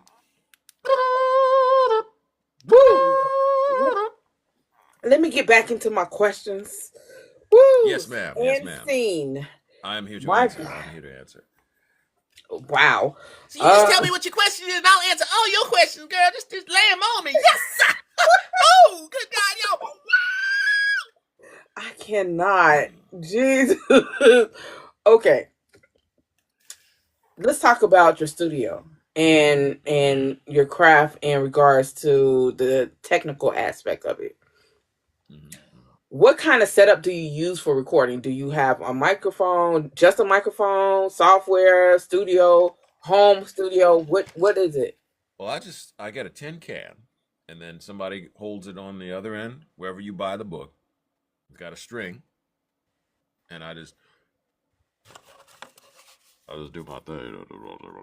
Okay, so I'm lucky enough that I was able to build a full studio. So I'm in the control room set studio now, which has a control room where I get nice and comfy and can entertain guests. And then there's a live room on the other side where I can fit a full band, drum kit. Loads of my instruments are over there anyway. but I also have, rather than a vocal booth, I have partition baffles up because sometimes I record with more than one person Right. if I'm doing an ensemble recording or the band, and I want to be able to clear the floor rather than have the booth.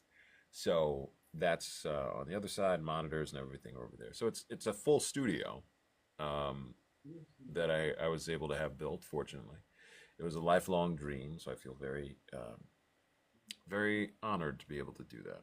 It's very Yeah. special for me. And I still play music, and not as much as I'd like to. I still need to record some stuff. There's a couple things floating around on YouTube. Some of the stuff I've Now you're gonna have me done. hunting because I like to research. Now I'm a hunt. There's some stuff on there, girl. Um, but yeah, full recording studio. Um, so I'm one of the lucky voice talent in that I can do pretty much everything from here. I haven't flown back to LA in a while. Mm. Um, and that I can do post production here as well.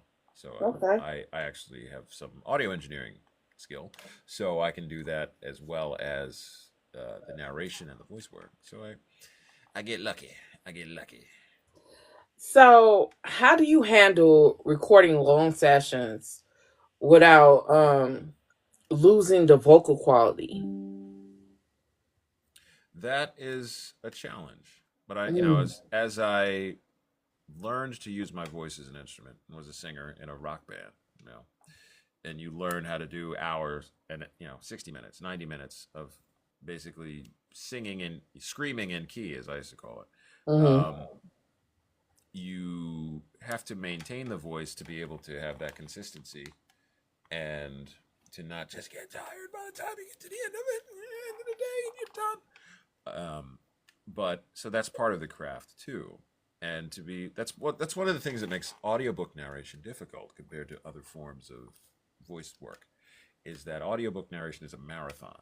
A lot of the Yeah. other types of things tend to be sprints, maybe a 400, Yeah. but your hours, and you need to come back, and you're going to be doing it multiple days, and you have 8 to 10 hours of narration to get through, and Yeah. you want your characters to remain distinct and identifiable if it's fiction, or just your general narration voice to remain consistent, so that you don't throw the listener off and then who is this now that's saying what happened here, and so a lot of these things become So challenging, so you have to pay attention to it all. I'm gonna ask some of the questions from the people in the chat. I'm gonna ask 4 questions. So if there I see two. So if you have two more, put them in there. But from D. Lewis, he's a narrator. Love him. He was in Mo What's up, Flames. D. One Lewis? Ain't Enough book. And Octavia Grant. Mm-hmm. God damn. But do you always do all your post production? I do not. Only if I've been contracted to produce a book or to do, like, I've done audio work for some video games, post production and editing for a lot of things. But I tend to try to just stick to using my voice. But since I Yeah. have a full studio and offer that as a service, sometimes I do. But for Yeah. the most part, most of the publishers I work with, well, Hmm. I'll just do raw records and send it to them. And then they handle Mm. all post production and proofing, which is nice because I have my own team of proofers, and I have another editor that I use when I do production. That's Um, amazing that you have proofers. That's you are the first narrator that I've heard did that. That's it's amazing. only if I do full production, because then Mm. I will not only narrate, but then I make sure that a proofer proofs the narration to make sure that it matches the actual manuscript. So I didn't Mm. just get carried away making up words. I've been known to do that. And then it comes back to me. I'll take care of all the pickups, do the final post production passes of everything from EQ, compression, all the mastering for the end for it to be retail ready. And then I'll usually send it to the author or whoever the rights holder is for their Yeah. final proof approval. Where listen to it, make sure we're not crazy, and we didn't miss anything, and Yeah. then you get an audiobook. So it's ain't bad, ain't bad. So the second question is wonder if he's done any paranormal. I can hear him as a vampire or ancient entity. Well, um, I'm in the middle of finishing Draga and the Savage, Dragobeta, which is Aaron is an ancient vampire, Mm. um, by who wrote that? Jenny Allen, which should be finished hopefully within the next week or so. Mm. I've done some other vampire books. I love horror and paranormal work. Paranormal romance is a lot of fun. I I saw can do you stuff. did Ruby Dixon, you did Christine Oh yeah, Behan, loads of Ruby which I Dixon. love. Oh, The Kristen, fucking Christine Carpathian Feehan. vampires are Yep. like my ultimate favorite. Mm. Like Mm. I love the Carpathian Vampire. I have read that whole fucking series. Wow. Yeah, that's that fantastic series. So yeah, so if you like that, check out Jenny Allen's series that I'm doing for her, Draga and the Savage. She actually just posted a teaser trailer for it to give you a sense of who Aaron is. So that's Jenny Allen, Draga, Draga, and the Savage, Dragobeta, Dragobete. I think. I could be lying. Again, don't believe a word I say. So, I will check it out. I definitely will check it out because one thing about me, I am a paranormal, sci-fi, fantasy, mm, supernatural, speculative fiction girly. I read a lot of genres and a lot of I love it. I ethnicities, love it. but when it comes to comic books, black comic books, um, my favorite, my favorite anime is Jujutsu Kaisen. Um, I am, I love black comic books like Bitterroot. Mm, Um, all right. I'm that. I'm that. That's me. I like That's this. me. I like this. I like this. See, I originally went to school for visual art, and I was going to be a comic book penciler because I love comic total nerd growing up, Mm. weird kid, and that's why I also talk about one of the movies that I was in that I don't we don't talk about it. I wasn't actually in it, so don't claim that I was in it. I was in it. Was The Last Airbender, and because of what they did based on the cartoon and what they Mm. did to the movie, we don't talk about the movie, the live action movie. So yeah, I get It it. was I dig garbage. it. No offense. No, no, you. No If offense. I was in it, I would be offended, but I wasn't in it, so it was it was It not was good. garbage. They did It was. it. They did not I do was it so justice. disappointed. That was 30 days on set for that too, Are you and serious? mm, Ugh, Jesus. Fire Nation. But yeah, it was that was whoo, girl. We don't talk about that anymore. But yeah, so yeah, that's one to check out that it will be coming out. I'm not quite done it yet, but I've done a number of paranormals, and I love playing monsters and vampires, and so I need to hear you in because I know Miles Washington did Tessa Stone's first paranormal book, but I would love for you to be in a Winter Moon series because they have dragons and your voice would uh you would be perfect for the Ash Clan. Like I'm the Ash Clan Dragon, yo. Like I that. love That's your voice. I think it would be a match for the dragons. Yes. But well. Write your authors oh, I and plan on make your it. requests.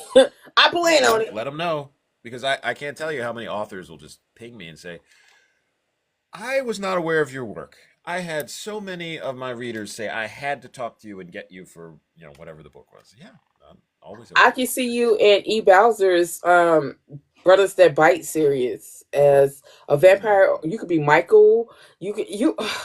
God, E, you are in here. Please get him on your paranormal series. He could be Damon. He's a shade. He can do. Please. Um, Another question is, what all accents do you do? What all accents do I do? Well, it depends on the book.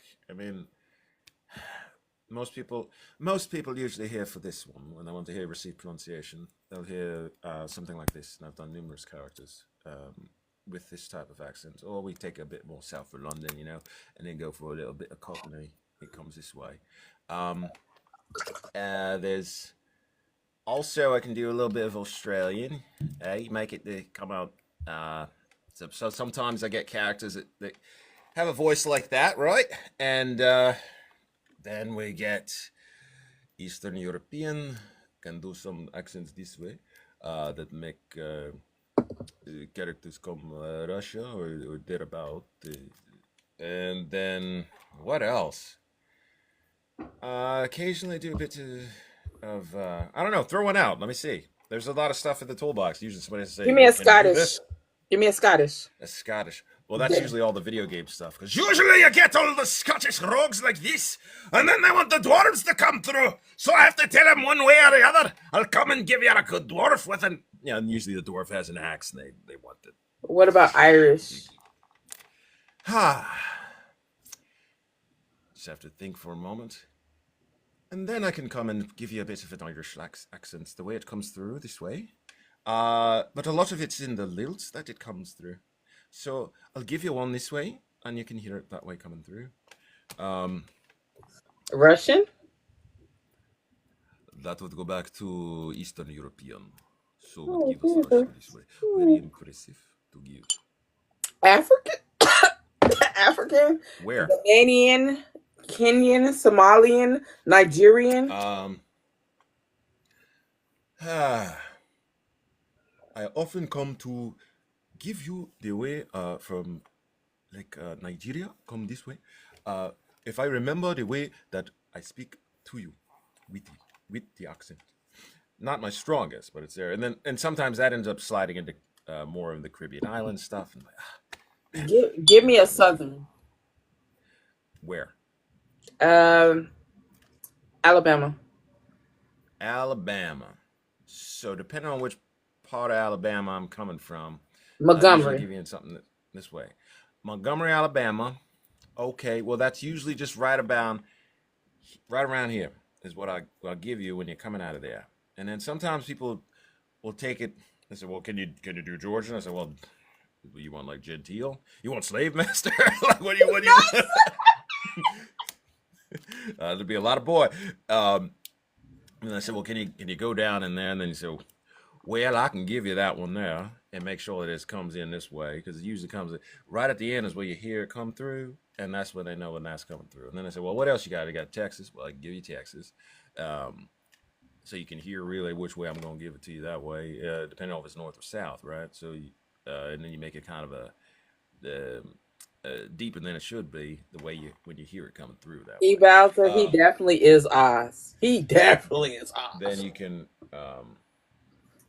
and then people are like, but what about like, okay, you can do those. What about like, then we go up the East Coast.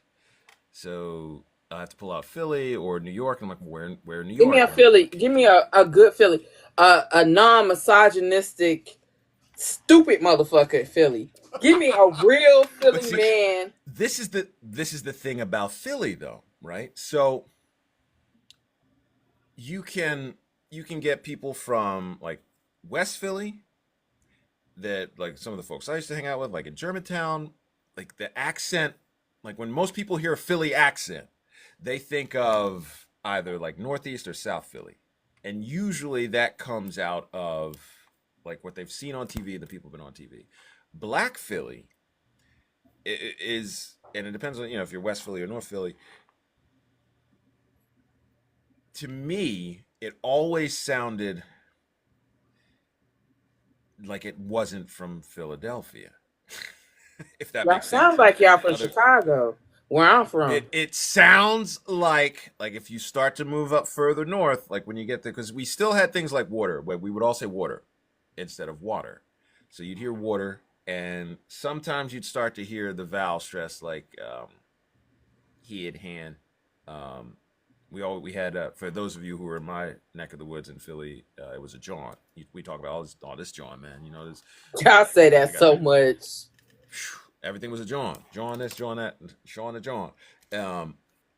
But if you like, I always think of the Philly accent when people hear it, is they think of like South Philly or Northeast Philly, that are almost the same, and that they came out of a lot of like the Italian and Irish people that were there, with Philly. Yeah, I mean, So yeah. it's and so most people are like, oh, you're from Philadelphia? You don't sound like you're from Philly. I said, well, I've lost most of my Philadelphia accent, but you wouldn't really know that. Just like when people are like, oh, well, you spend a lot of time in New York. I said, yeah, like, I was up there. I got my brother and everything up there in New York and whatnot.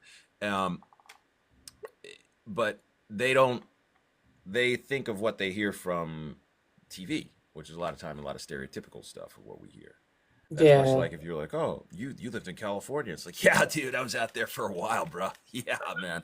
So they you hear all that like stereotypical kind of stuff, but a lot of times that's what works in media, right? Can you give me So a people Jamaican? want to hear what Jamaican. I think I might be able to come down and give you one way. I can tell you about it in Jamaica, man.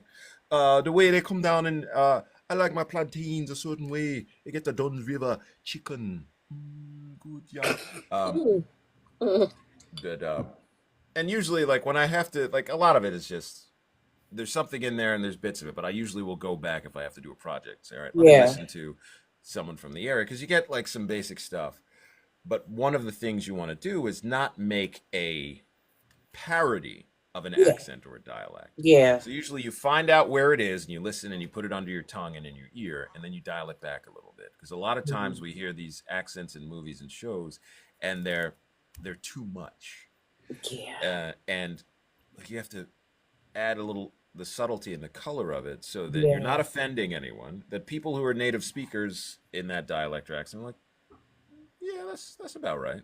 Yeah. Um, where you're giving that color, that impression, but you're not trying to fool a native speaker. Some people do, and they take that extra mile, but Let me ask you we just be this. trying to get the work done. Do you ever listen to your own narration? And if so, how do you um critique yourself? I try not to. I try not to listen because then you have the startling reality of, oh man, that is terrible. And I try not to critique myself too hard. Yeah. Now what I tend to do is every so often I'll go back and listen to a chapter of something I did.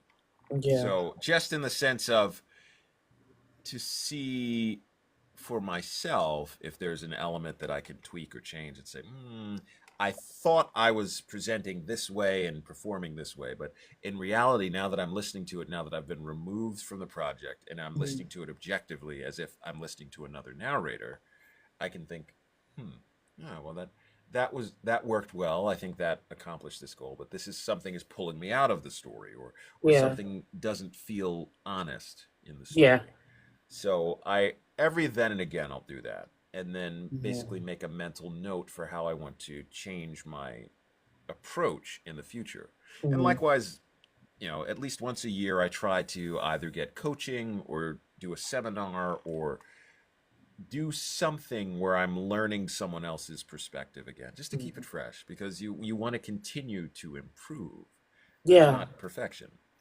So I always try to at least once a year do one thing that is a something to brush up on my skills or to listen to what someone else, even if I'm just listening to someone else talk about the craft, so that I can at the very least glean something from it, be it, oh, I would never do that, or that's a good idea, I should explore Yeah. that, so that it gives me a fresh perspective because I don't want Mm. to stagnate. I don't want to get too jaded thinking, oh, well, I've been doing this for 15 years, blah, blah, blah.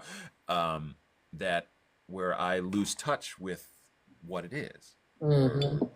so I constantly want to strive to be able to have some level of improvement and to Yeah. tweak something and to continue to grow and evolve in the craft.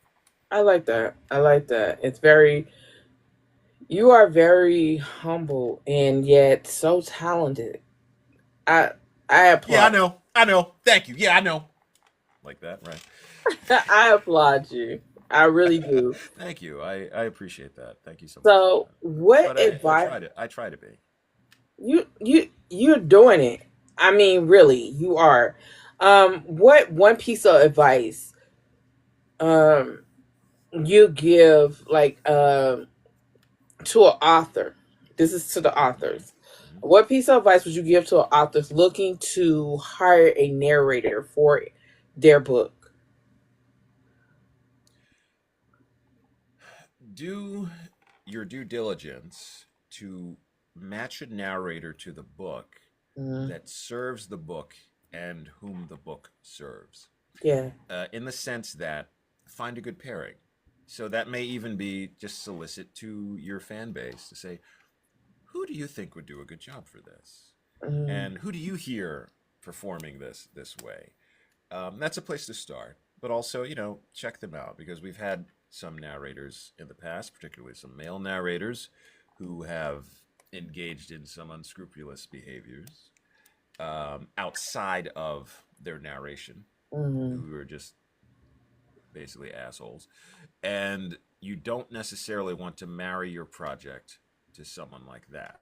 So mm, obviously, I'm not saying do a full background search and get blood samples, but do a bit of research to make sure that not only do they have the talent to yeah. match your book, but they have the character outside of the book. Not that you need a morality clause or anything, but the world's a smaller place. Social media penetrates everywhere right now. Mm, And you want to try to uphold more positive experiences for listeners and your readers and your own material. So try to do your best to find those who align with whatever you're projecting. So be it professionally, mm. personally, in terms of what you believe in, because all of that suddenly matters now. It should It have does. mattered all along, but It we're should seeing have. it coming. We're seeing it come to light. Um, I saw an author who wrote a book that besides E. Bowser, I do think you should be a part of anything she does. But because your voice is so her characters.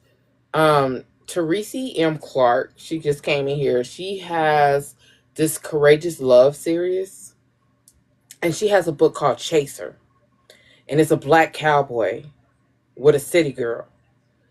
And your voice matches that male character to well, at least in my motherfucking head. But in my head, your voice matches you, even just your demeanor. It matches that character so much.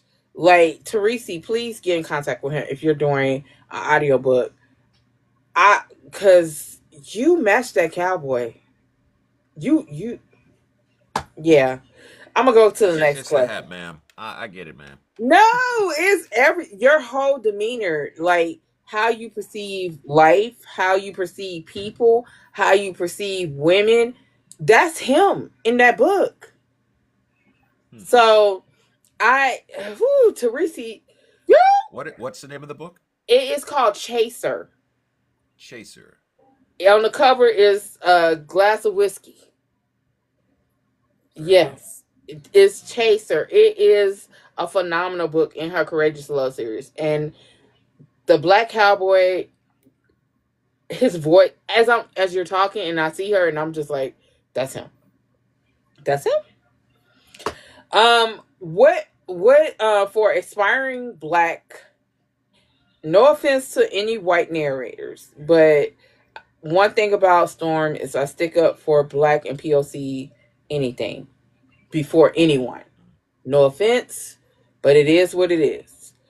For aspiring black audiobook narrators, what's the best way to um break into the industry and get noticed? Hmm. First and foremost, I said first and foremost. That's my list coming in, y'all. Uh-oh. Um, First and foremost, I'll break it down this way. Okay. I have something, and I've gone to talk at schools about how I did what I did. Mm-hmm. Boy, coming out of the inner city, um, being a successful voice talent, basically. And it's the same thing I tell the kids. It's the same thing I tell anyone I coach, or even outside of the industry, anyone who asks me, "Well, how do I do something?" Yeah. And I'll give you the short version. I call it sporth. That's the lisp too. Sporth. So I call it the Sporth method. And I said Mhm. I had when I was giving those speeches for schools to tell Mhm. these inner city school kids who weren't sure what they were going to do with their lives, were coming from Mhm. very difficult, adverse home situations. Um, a way to quantify and qualify what I've done um, in my life, and I ultimately called it the Sporth method. And what that is SPORTH. S, skill. You need the skill to get in the door. If you don't have the skill, and I'm talking the basic skills that are necessary to do whatever it is you're trying to do, be it an audiobook narrator, to be a welder, to drive a car, whatever. Mhm. You need the basic skill to get in the door. Yeah. And when we're talking specifically about entertainment and talent, we know that we all can identify talent that we know and we know of on a household name basis that we don't even necessarily consider that skilled. Mhm. Right? They're like, oh, they're not that great, but I know, yeah, I know them, be it in music or dance or movies or whatever it Mhm. is. So you just need a basic level of skill to get in the door. If your skill exceeds that basic level, all the better. But so you need a basic level of skill to get in the door. That's S. P, persistence. You do not give up. When you give up, the game is over. Mhm. When you fall down, you get up again. So the number of Mhm. times you can do that is going to greatly increase your chances of finding whatever you describe as success for whatever the endeavor is that you're going into. Okay. You have to keep getting up and you have to keep at it because nothing is going to be handed to you. Nothing is going to happen overnight, usually. Mhm. There are the rare exceptions, but don't plan on being one of those honey buns. And you have to get up and show up every day, all the time. Mhm. You must be persistent. P. Yeah. O, opportunity. This is one that people sometimes confuse, I see. O is you have to expect opportunities, right? And look for them, be on the lookout for them. But more importantly, you have to go create them. You Mhm. have to put yourself out there. You have to go pound the pavement, dial the phone, send the emails, take the people to lunch, and tell everyone what it is you do or what you hope to do. Sometimes you got to fake it till you make it. But you must cultivate opportunities. So you have Yeah. to keep your ear and eyes peeled for the peepers peeped, as I say, to find out what's happening. And you have to insert yourself into those places where you can increase the chances of the likelihood of you being able to tell more people about what you do or demonstrate it. You have to create those opportunities. You can't sit in the basement, you can't sit in your bedroom, can't sit Mhm. in your mama's bedroom. Got to get out there and make it happen. That's O Yeah. for opportunity. R, resources. You need resources to basically funnel through all of these other elements. So you need to be able, sometimes that's fiscal, sometimes it's monetary, it's money. You got to travel here to go to this thing. You need training from this person. You want to have a mentorship with this one. You have to buy Mhm. this thing that you need. You need this course to increase your skill. So sometimes it's money. Sometimes it's a network of people because that's sometimes more important than the money you put into it is who you know. The bridges you build, the networks you create. You keep them all warm and you treat everyone with kindness. A lot of people forget that. Some people let their ego begin to rule them. So that clerk who's at the front desk at the casting agency or the person that's signing you in, they're going to be the next casting director. They're going to be the next director. They're going to be someone other than this in their journey. And they'll Mhm. remember you when you treated them poorly, or you spoke down to them, or you simply weren't kind. People forget that kindness costs nothing, yet it is a great commodity. So build those resources, build the bridges. And a lot of times in this industry and in many others, it's really who you know. So it's who you know and how you know them. And that, did you treat them kindly? Do they remember you fondly? Did you make them feel good? Did you compliment their shirt? Well, a lot of these things all come into play. Interpersonal Yeah. skills are important. It can be challenging for those of us that have social issues. But we have to work on building these things to build our network. That's part of that resource bucket Yeah. that we have. So that's R. So T, time. Give it Mhm. time. Give it time. All things in their time. Very few things happen overnight. It's not lightning in a bottle. Sometimes, but not always. We can't expect this. If it does happen, then we're pleasantly surprised. Otherwise, we have to put Mhm. in the work and go through the trenches and put in the time. It takes time to build. We can't expect things to happen quickly. Yeah. So be expectant of that time. That ties into persistence. You fall down, you get up. You dust your little bottom off and you get back up on the horse, buttercup. So then we get to H. So H is what I call the overarching principle of the whole thing, and that Yeah. is hunger. If you are not hungry, you ain't going to eat at this table. Mm. So you must be hungry because it is that hunger that will drive you to get the skill. It is that hunger that will make you get up when you fall down and hurt yourself and your feelings are hurt and you feel like you can't do it, but you're still hungry. You want to eat. So you get up again and you try again. So that's that hunger that makes you build all those resources, that makes you look for those opportunities, that makes you put in the time because you want to eat. I am not going to go to the buffet, stand in that line with all those people, and try to get all that food on my plate, or 2 plates if I'm double fisting it. Y'all know what it's like. If I'm not hungry. If I'm hungry, you damn right I'm going to have 2 plates. And I'm going to bring them back, and then I'm going to get up and get a third. Then I'm going to go to that broken-ass ice cream machine and get that ice milk they call ice cream, but they have sprinkles, so it's good. Jimmy's, for those of you back in Philly. And I'm going to do it, right? So when you're hungry, you can make things happen. You're willing to go through all of the other steps. So I usually tell people, think of the Sporth method for the way that you want to do anything. And now it's a new age because the world's smaller. We have social media. There's way, all of us, even myself, like a lot of times 10 years ago even, no one would think that I'm going to have you on a live. There was no live really. Right. You know, there's a level of connectivity that we have that's expected, and use that to your advantage, and don't necessarily do what everyone else is doing. Take a chance, do Yeah. something different, do something crazy, but remember that you, and this is what all of us need to remember for everything, you are the only you in the world, even if you're a twin. What your experiences are uniquely you. So use that. Use your own authenticity of self to be the best, biggest, baddest you can be. And that is something that you have that nobody else has. That is, it's all yours. And no matter what, no matter how you feel or what you've been through, that is the superpower that each one of us has. So me, I am Sean Crisdening to the max here. This is me. People are like, yeah, that's that dude. He's crazy. But I am just me. And when you can operate and perform with your own authenticity and uniquely you, that's it. That's the thing, y'all. That's the greatest integrity and the feeling of accomplishment you can have is you are not an imposter, but you are you, and you are putting you out there to the world. Now, my sincere hope for you is that you're not an idiot and you're not a jerk, because we don't need more of that. We got plenty of it out No. there. But that's for you to decide. But bring that authenticity of you to everything you do. And I wish you good luck. I don't even know what the fuck to say after that, because I just don't. You have. It's like I don't know what sign my ancestors was like. Oh, we gonna make sure he speak truth to power to you, because I can honestly tell y'all. I'm gonna tell y'all this. I was in the midst of deciding to quit this because of what happened with that author. I was literally teetering on quit because I don't like being in the limelight, and I did not want to be in the limelight for some negative shit. I don't care to build on it.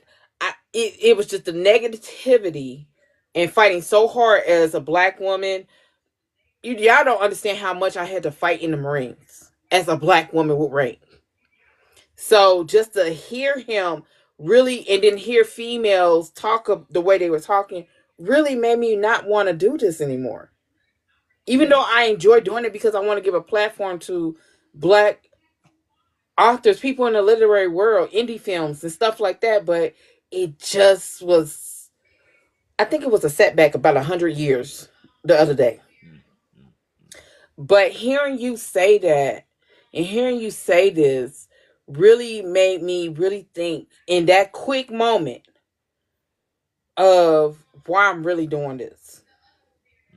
Cause y'all, I don't want the fame. I just want to help. That's it. And you saying that, just really motivated me to That girl. is the persistence, right? So you have an intention for what you want to do. Persistence. You will fall down. You will Mm, lie down sometimes because you just mm, can't take it anymore. That overwhelming burden of bullshit. It is mm. persistent all around us. It persists. So we must still continue through it and go on. That's part of the struggle, sister. So you know that. And Yeah, if we if you decide to not do it for reasons other than that, when you say, you know what, I my heart's not in it anymore, or I feel like yeah, I have other things I want to do, this is valid. But if you feel forced into not doing it because of friction yeah, from external sources, um, who are essentially propagating negativity and yeah, stereotypes, and then you must realize that, wait, this is the very reason that you are here for what you do and why you're doing it. mm, This is you, you have you faced the beast of what you're doing, right? So then to say, so if you're going to lay down the sword and the shield and walk away, this is your choice, but this is the battle you signed up for. yeah. So see it through. I say you continue. Your voice is needed, your platform is needed, your work is needed. Yeah, I don't know what ancestor told me to reach out to you, but hey, here we Here we are. are. Here we are. Here we are. I And got you. I got you. I appreciate you. I really do. I appreciate you. And this and before you have us in these comments, understand I'm talking as a friend. Okay? This is not even sexual. This I'm not trying to get at him. I literally mean as a friend. Okay? God damn. Just saying. And mind you, y'all know I'm a black belt. I'll beat y'all ass. So therefore, Oh, I see. I like this. You're speaking my language now. but I want to know if an author is interested in working with you, right? Mm-hmm. Where can they go? Do they go to ACX? Do they go to your website? How do they ask for audition samples? Do they go to an agency, direct inquiries? What are we looking at? I usually tell most to simply go to my website, SeanCrisden.com, and email me I'm not directly. asking him that how much it costs because that's something y'all have to discuss. All the money. All the money, girl. I just give me what you got. And Um, that's no yeah, disrespect. I do have my rates. Like people email me. Sometimes I do discounted rates if it's a project like for there's a nonprofit that sometimes I do books for and things. To again putting positivity out there, but most of my rates are standard.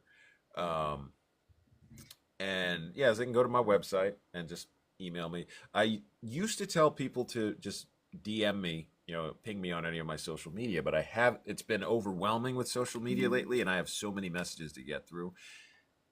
For business inquiry, definitely email me from my Mm. website. And most people go to my website and they're like, wait, you have a whole backstage pass thing? What's that? On the website, there's also Sean Crisden's Backstage Pass, which is a subscription site, kind of like Patreon, but it's basically where I have a Discord server. I do live streams. There's all sorts of special audio content that I only post there. So there's Sleep Story Theater, which is me reading you stories to fall asleep to. There is ASMR, because a lot of people had requested me for that. So there's a lot of ASMR content. There is role play content um, that might be a little spicy for various scenarios and with some characters, including some of the growly ones. Oh And my there is God, I also, ain't I got no do, pearls on. I can't even clutch them. I'm just clutch my I'm cross. telling you, What the I'm hell? telling you, that might do you better because it might be some unholy business happening up on that website. I tell you. Um, and there's other stories. There's short stories. There's poetry.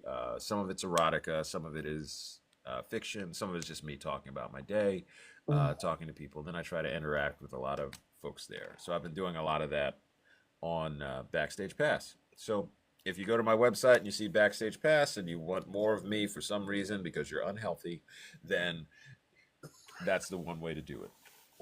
No, Likewise, you can email me directly for business stuff, which is Crisden at SeanCrisden.com. If you have, I need you to talk about my book or for narration or whatever you may need. yeah. Maybe you need to pick me up. I also have a shop where I sell stuff like this, like my shirt. Talk dirty to me. Lord It's probably Jesus. backwards on TikTok. Um, from the official Sean Crisden branded store. Ooh, he is something. Um, so there's that stuff. It's got like stickers and some other special merch for folks.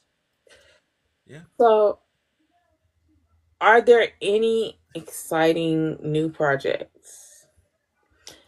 Exciting Whether new in projects. voice acting, narrating, other media That that I can we tell should you be about. looking out for, and Let's anything you see. particularly are excited about? Oh, that's a good question. Well, I actually made a list. See, I was semi prepared here. Usually, I'm not prepared at all. Wait a minute. You But make I it seem thought like I was asking some really hard questions. you were. I Don't was act like you weren't. not.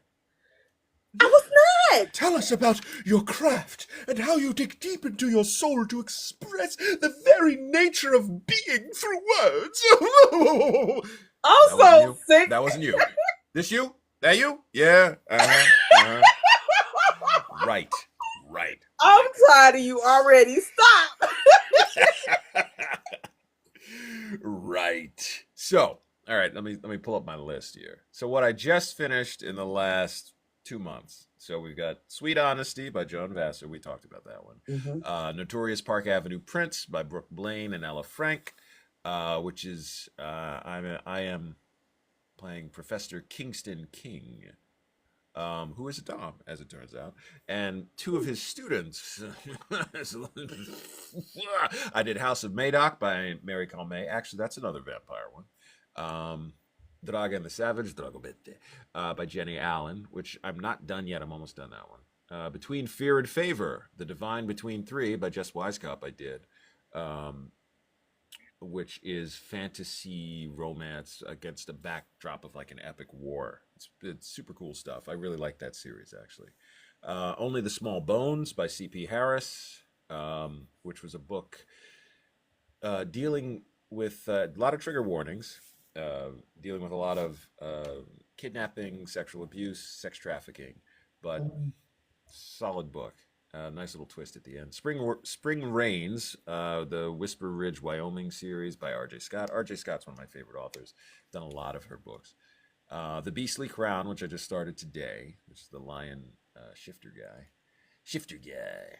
And then I'm just about to start, let's see, The Beautiful Blade, which is the Beastly Crown sequel. There's the Santa Mara Investigations series by Kai Butler. These are all the books I'm doing. Pass Interference is coming up.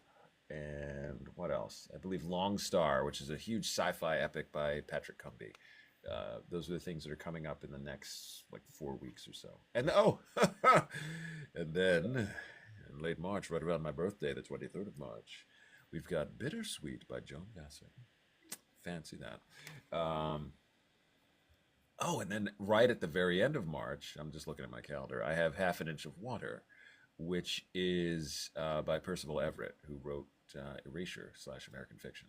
I need you to I'm do really an looking forward to that. alien. I need you to do an alien book. She just walked because I'm looking at the authors as they're coming in. Mm-hmm. Solar Black has an orc series. I know Mm. people say these are orcs, but I say they black men. I swear they are. Now, wait a minute. Wait They just are. a minute. What are you equating? Are you equating the black male to an orc? I am. Okay, I see what you mean now. Okay, I got you. I Okay. see what you Oh, mean. all right. Okay. I really think that Solar Black needs to snag you for her, because Mm. they're short novelettes. Yeah, They're I thought you short were saying their novelists. books were short. No, they're real short. Yeah, they're kind of No, like okay. they definitely ain't short. They Mm-hmm. ain't short. In stature only, you're saying. Mm-hmm. Mm, I see. Yeah. I see. Okay. We're gonna go with Yeah, that. We're gonna go with I that. dig it. But I think you literally could play them. All of them. Because it's like 3, 5, 6, depending on the All right. book. Got it. But Okay. yeah. Got it. Um I also want, before we get out of here, I want to know, how can an author, there's two questions, but I'll start with this one. How can an author, no, how can you choose an author, especially a black author, to be a good series for you, especially with so many stereotypes that's walking around us as black Sure. people? How can you choose a black author in regards to their books, whether it be street lit, urban fiction, contemporary, interracial, multicultural, fantasy, blah blah blah blah? Mm-hmm. How do you go about choosing a black author in their book? What's your values? First and foremost, is it a good book? Mm. I don't see, and this is one of the things that people get hung up on. They're like, well, I support all black literature and black books. Okay, good. That's a good stance. But is it good? Mm. Does it go beyond simply being authored by a person of color? Have they taken the craft and are they able to, again, we go back to human experience, right? Are they Mm. able to craft a story, if it's fiction in this case, and genuinely connect with a human Mm. experience? So that's my primary concern Yeah. because there's the market is flooded, especially now with all this AI garbage.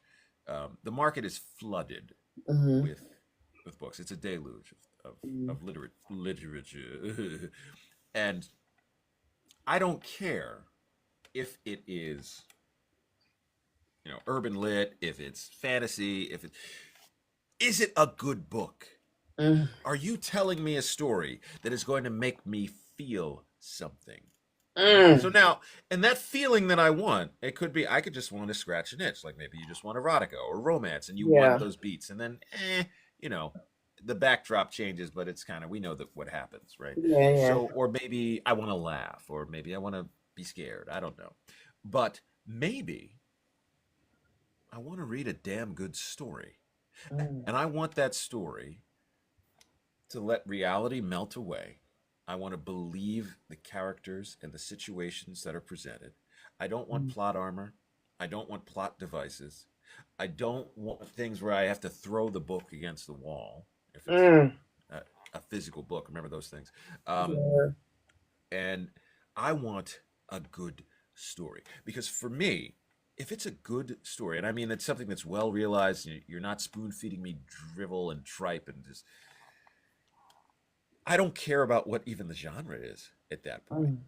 because now I am wrapped up in a human experience. As a human myself, surprise, surprise, I know some people doubt this, but I am now able to take that on, to embody that story, to live Mm. through these characters. And it doesn't matter, first person, third person, second person, doesn't whatever. Um, and that's what I want. That is my primary concern first. Then we look at genre. Then we look at elements of, is it hitting any of these things that I say, yeah, I don't narrate those things personally because I don't believe in contributing to additional swaths of negativity in culture and society, especially supporting stereotypes, Mhm. unless it's done in a self aware way Yeah. where one of the best things about Erasure by Percival Everett, and I haven't seen the movie with Jeffrey Wright, American Fiction yet, and I meant to send him a note saying, "Well, how did you approach this character?" Because I had narrated, the book and everything, and it is that the book itself is about a black author who is trying to write high literature, very erudite. He's an English professor, and he writes this very complicated, dense, hard to work that's so highbrow that it's hard to penetrate for the average reader. And he is ultimately aghast that when he sees what some of the best-selling works by black authors are, and it's, Shaquita's kids with, and this thing, and he's like, what is this? What are we doing? And he decides then to take on a pseudonym and write, oh, what is the name of the book? So it's a novel inside of a novel, and you read the novel inside the novel, and it's all just full of stereotypes and just the stereotypical black experience as presented to the world at large of what folks think the black experience is. And it's brilliant. It's absolutely brilliant. And he writes it as just garbage trash. It's just like, it's just his, him lashing out at that type of literature, that it's terrible. And of course, it begins winning all these awards and gets all this attention, and he doesn't know what to do with that. So that's sort of an examination of the idea of when it's self-aware and it serves a purpose, rather than just being not necessarily an easy way out, but without having the thought of what it represents and how it represents that. And these are all complicated issues for us, especially in the world today and the society that we live in. But to promote a modern, civilized, enlightened society that achieves equality and unity and a sense of brotherhood and sisterhood and personhood for all, I often have to consider some of the things that I see to see, does this move toward this end? Can I just take it less seriously and just take it at face value and say, well, this is entertainment? Or does it begin to tickle those senses of mine and say, no, I think someone else can narrate this? Yeah. So it's a dance that I do in regard to those ideas. So that's one way that I look at it, and that I beseech authors to consider. And it's not to say don't write those things, of course, and write what you want, write your experience, write what you want to put out into the world.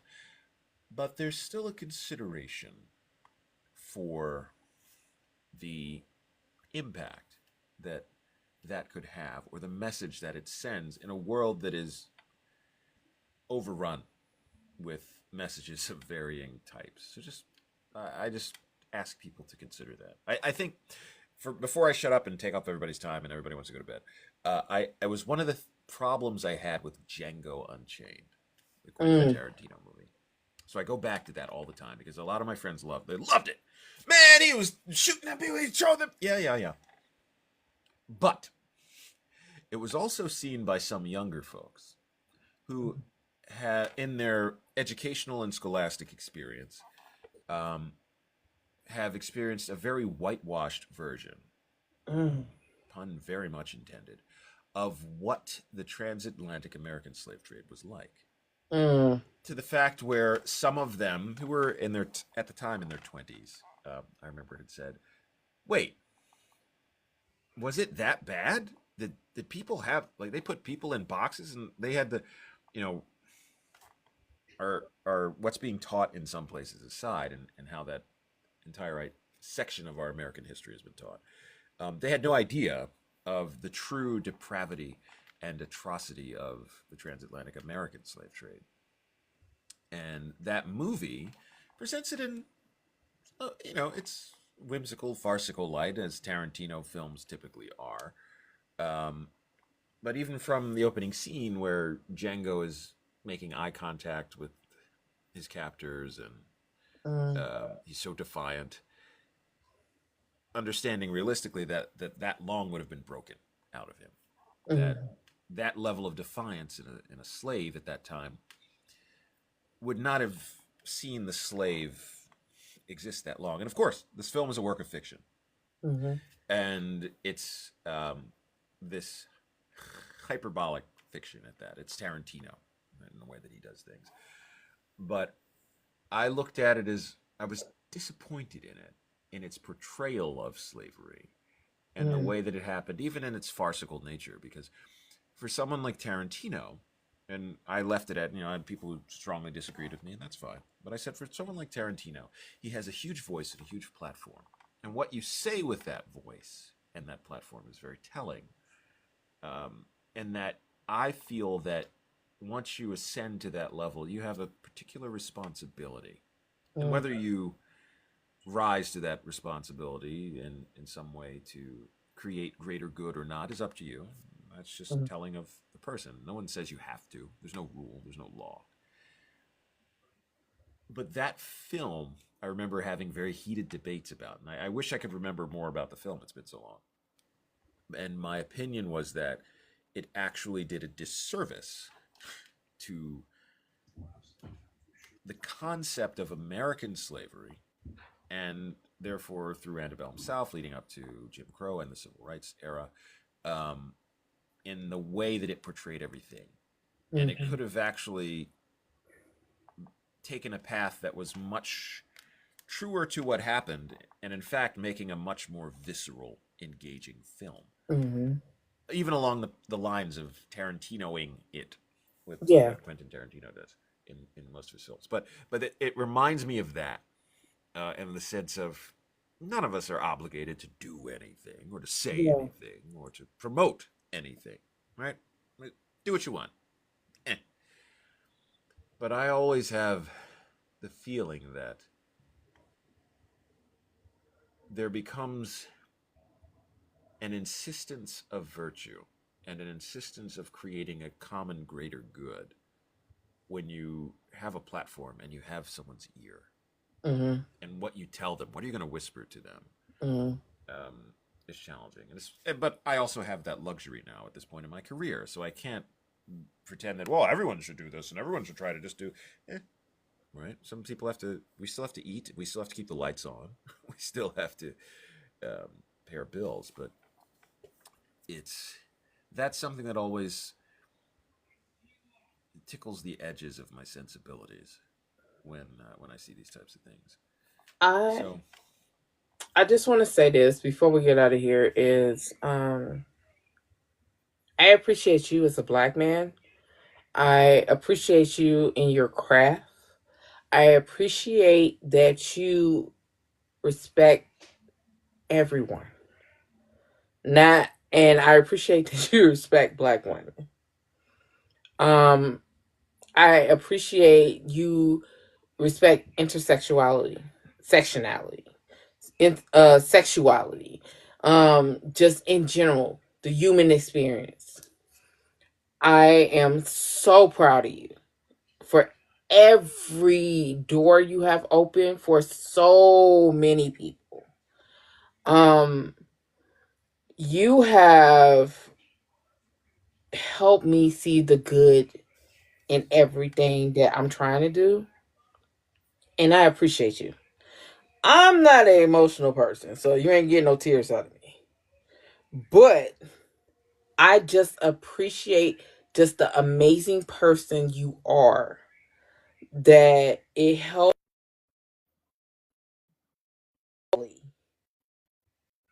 compute everything. And I appreciate that. I listened to everything you said, regardless of the comments telling you, let's see you with them pants off. But I appreciate everything you said as a black woman. Hopefully, as someone you can look to as a friend one day.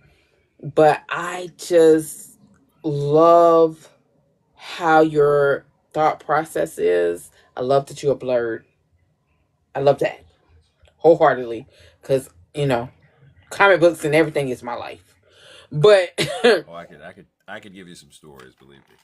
I love that, and I love your success, and I just want so much more for you. I love that you're in games because it's so hard to hear our people in games when the voices resonate with our people. So I commend you. I love that about you. And if ain't nobody told you, I am just proud of you. You are trying to make me cry. I have because I do what I do because I do it. Now Mm, that's I say that and it's a silly statement, but it's very true. But often it exists in a vacuum, in an echo mm, chamber. And I've won awards and people you've I've had seen glowing reviews, but this conversation and this direct praise from you, unwarranted, unmerited, unsolicited, means the world to me. I thank you sincerely for that. And not just for saying, oh, you do the things, but for your feelings of pride in what I've done, in what I'm doing. Um, that is an ultimate reward for me. That I want to share that with you and everyone else, but I'm talking to you. I want that for you. That's why I'm doing what I do. Aside from the fact that I'm lazy and it was the path of least resistance, but this is why I made it again human experience and the simple concept that we are all human and we're all fighting our battles and we're mm, all amongst our tribe as humans in our mhm, individual tribes and those subsets. mhm, But I focus on the absolute humanity of our joined collective experience mhm, from all of those subsets and tribes and cultures and societies as a whole, as a mhm. human being. And that, thank you. I mean, that's, you have um, given me another day that I can continue to do that and move on because there are days when it feels like I can't for myriad reasons. Yeah, But I you understand. have given me a gift. You've given You me a you did gift. the same to me. Because after your Oh, interview, so I was gonna. you're saying this is like Secret Santa? It Is that what it is? is because after this interview, I was But about it to is. quit. But this is yeah. I this is but this is the perfection of what I strive for. We have both been gifted and rewarded here Mm, by doing what we do, mm. right? So, and it is honest and it is genuine and it is real. Yeah, Ain't nothing better than that. it ain't. It ain't. It's. I can say in my heart, I was ready to quit. I was ready to give you this interview and stop because of what I experienced. It was traumatic. People took it as damn misogynistic. It was traumatic. It was very triggering.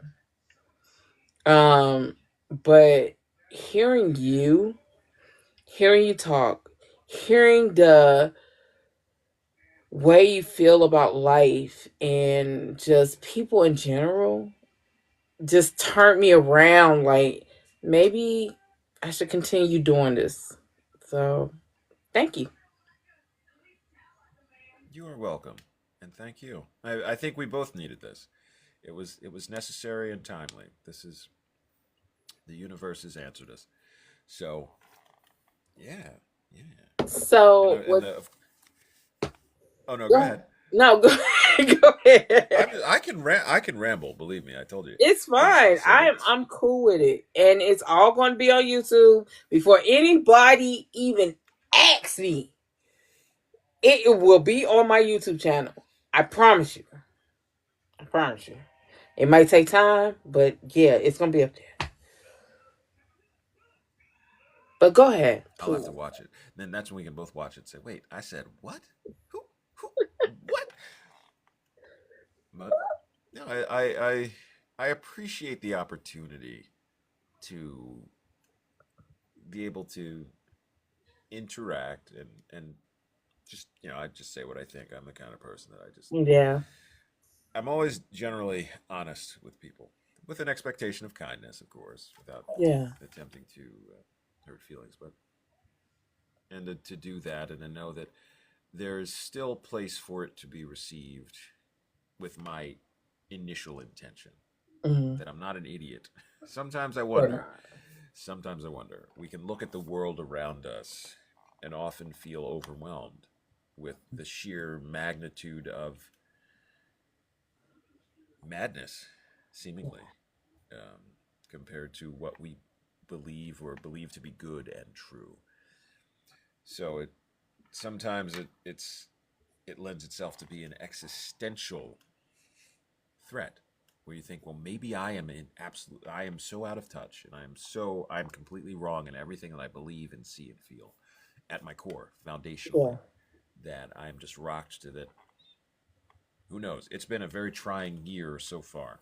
And Bruh, you have no idea. uh, I yeah. swear. So we will see. We will see what happens, but we must all continue to, again, that persistent part of sport. We get up. Every time we get knocked down, you get back up. Even if you're crawling to your feet. And that's why I say I appreciate you because, and I mean this in no disrespect and no type of, it may seem like I'm trying to come on to you or anything like that. It's literally, as a black woman, it is so hard to find black men that supports us because the outliners are so loud. Yes. And to hear you speak of the human experience, the respect for women, the respect for black women who that you are narrating for, it is a breath of fresh fucking air. Cause I can honestly say, and I don't mean to vent this out on this live, but these last couple of days have been very hard for me because of that motherfucker. Sorry, from Philly. I am. I have never felt so disrespected. I have never felt so hurt as a black woman hearing one of my idols disrespect me in such a way that I could not react because it would have came off as a stereotype. Mm. So I had to keep it in. And with someone with that sociopath tendency, I was spinning, literally spinning. And it felt like I was having an out of body experience. And I Mm. just, it made me tired. It made me weary. It made me, I did not want to cry. I just wanted to flip every fucking thing over. Watching people in my household just literally go crazy because of what happened. Watching my family members say, how did you let that happen to you? Was the hard listening to my mother say, I taught you better, was one of the Mm. hardest conversations I ever heard. Having someone someone come on my YouTube channel because I just now started reading the comments of the video. My husband said he wanted to fight. That's how disrespected Mm. the whole situation was. So hearing you and your honesty and your truth, um, I was gonna quit. Everybody has been talking to me about how this. Don't look at it as a bad way. It's gonna help you. I don't want to be known for the interviewer that had to interview a disgruntled man and had to sit there and take it. I don't. I just didn't. And now listening to you has uplifted me so much as a Black woman. Not that I needed a Black man to uplift me, but it just felt good to be seen, to be heard. I don't have a journalism degree. I have a fucking biology degree and a game software development degree. You know, but I do this because I really enjoy you guys. And to hear you not scold and demean and say, Black women ain't shit, especially in Black History Month, feels so good. I just want to be able to feel good as a Black woman without the stipulations behind it. I want to be able to interview Black men in literacy without feeling like I have to humble myself to interview you guys. I love a lot of Black authors, narrators that are males, but I almost didn't do this interview because that was a lot that I had to deal with. People were saying comments about, oh, he was rude, but imagine being me in it. And just my head. So I kind of didn't want to do an interview with another man. Because this was the second Yeah, you man that got me. disrespected me. Sorry. And I appreciate it. You have got a fan and a friend because I will root for you 100%.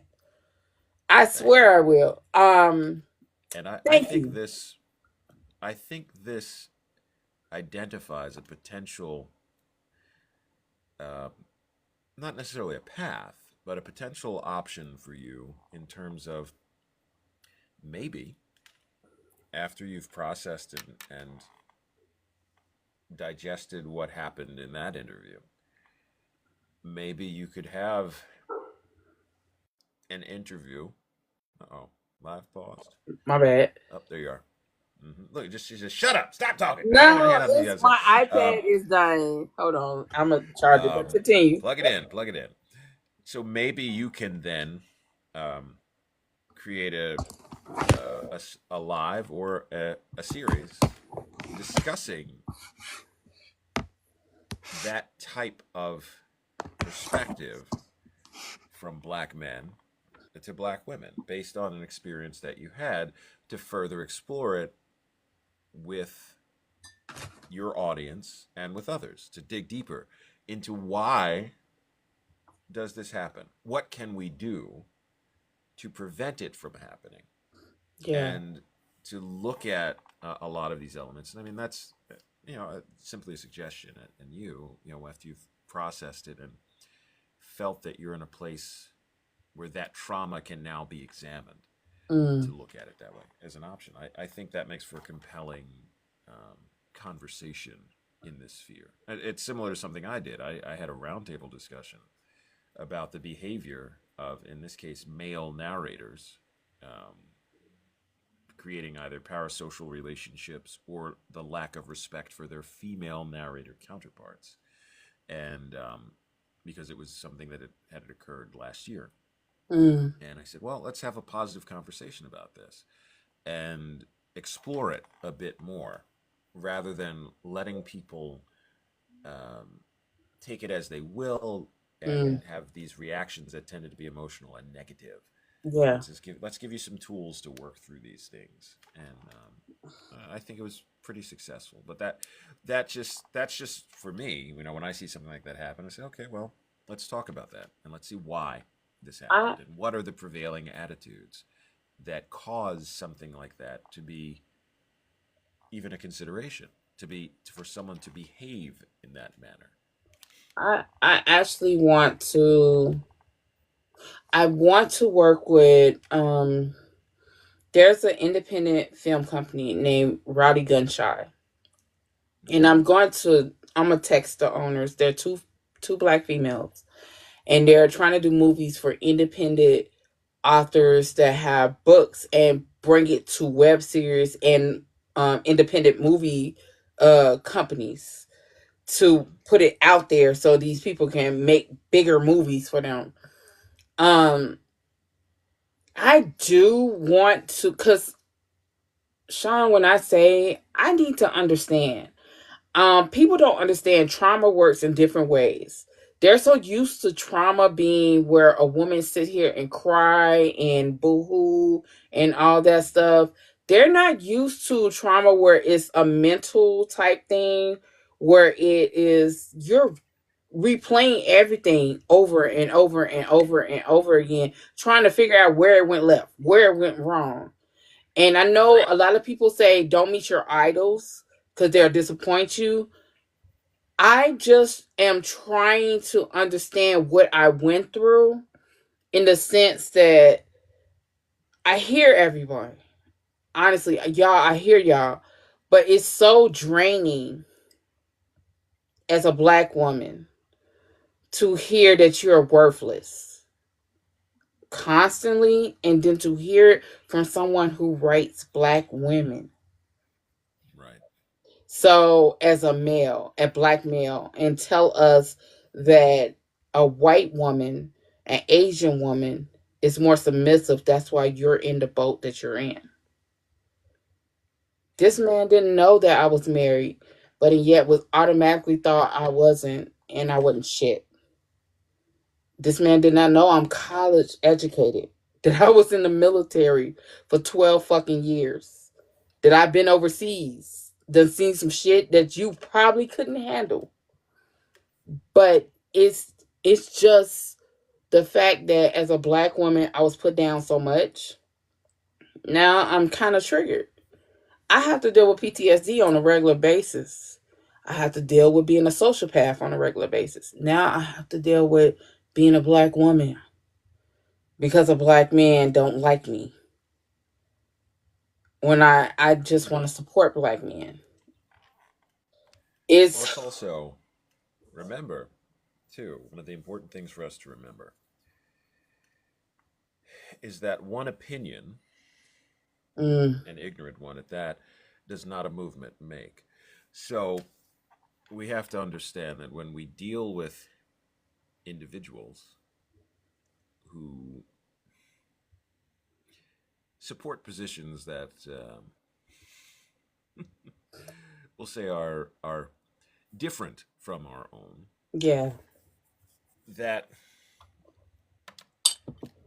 that becomes challenging for that individual. If we adopt their position, and particularly we look at the power structure. So if you're Mm, dealing with, say, someone who's an author, whose books you've read and you enjoyed, mm, and you realize that that author holds unsavory ideals mm, or has committed acts of things that you don't agree with. For mm. me, it's Bill Cosby syndrome, in the sense Woo. of I used to love me some Bill Cosby, Me too. and uh, and I've had, a lot of folks will argue, well, can you separate the art from the No. artist, so to speak? In some cases, yes, you can. Um, but in many ways, I cannot, Yeah. because the art is an expression of their experience. Mm. Um, it's very good. Uh-oh, you are freezing up again. What is happening? Thing that ended up turning me off to Kanye years ago. Oh, Um, not Kanye. Jesus. oh. Oh my goodness. I don't know. No, I They just got you. don't You're like me. still you're good. They You're just don't good. like me here. I don't know. But I'm still here Not somewhat. But Kanye, because in Chicago, Lord when Jesus. we,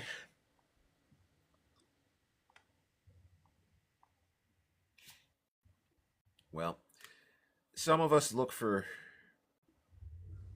deeper connections to things in the world than just what is superficial or what we were led to believe. Mm, Um, some of us, whatever path you choose is your path, and that's fine. mm, You've made your choices. But so I don't talk ill of anyone who decides otherwise. The yeah. problem is when people's choices bring harm or speak ill or do ill to other people. Mm. Much how some of the views that that author you mentioned Yeah. that he holds, as wrong as they are, objectively, um, can do great ill and great harm in terms of the interactions and connectivity of people, not Mm. just black persons, but in our world at large. Mm. And it's something that we have to dig deeper to say, okay, well, why do you hold these views? Why do you support them? And to understand more. And it's very difficult to dig deeper and to find those things and to not let a more visceral emotional reaction take over.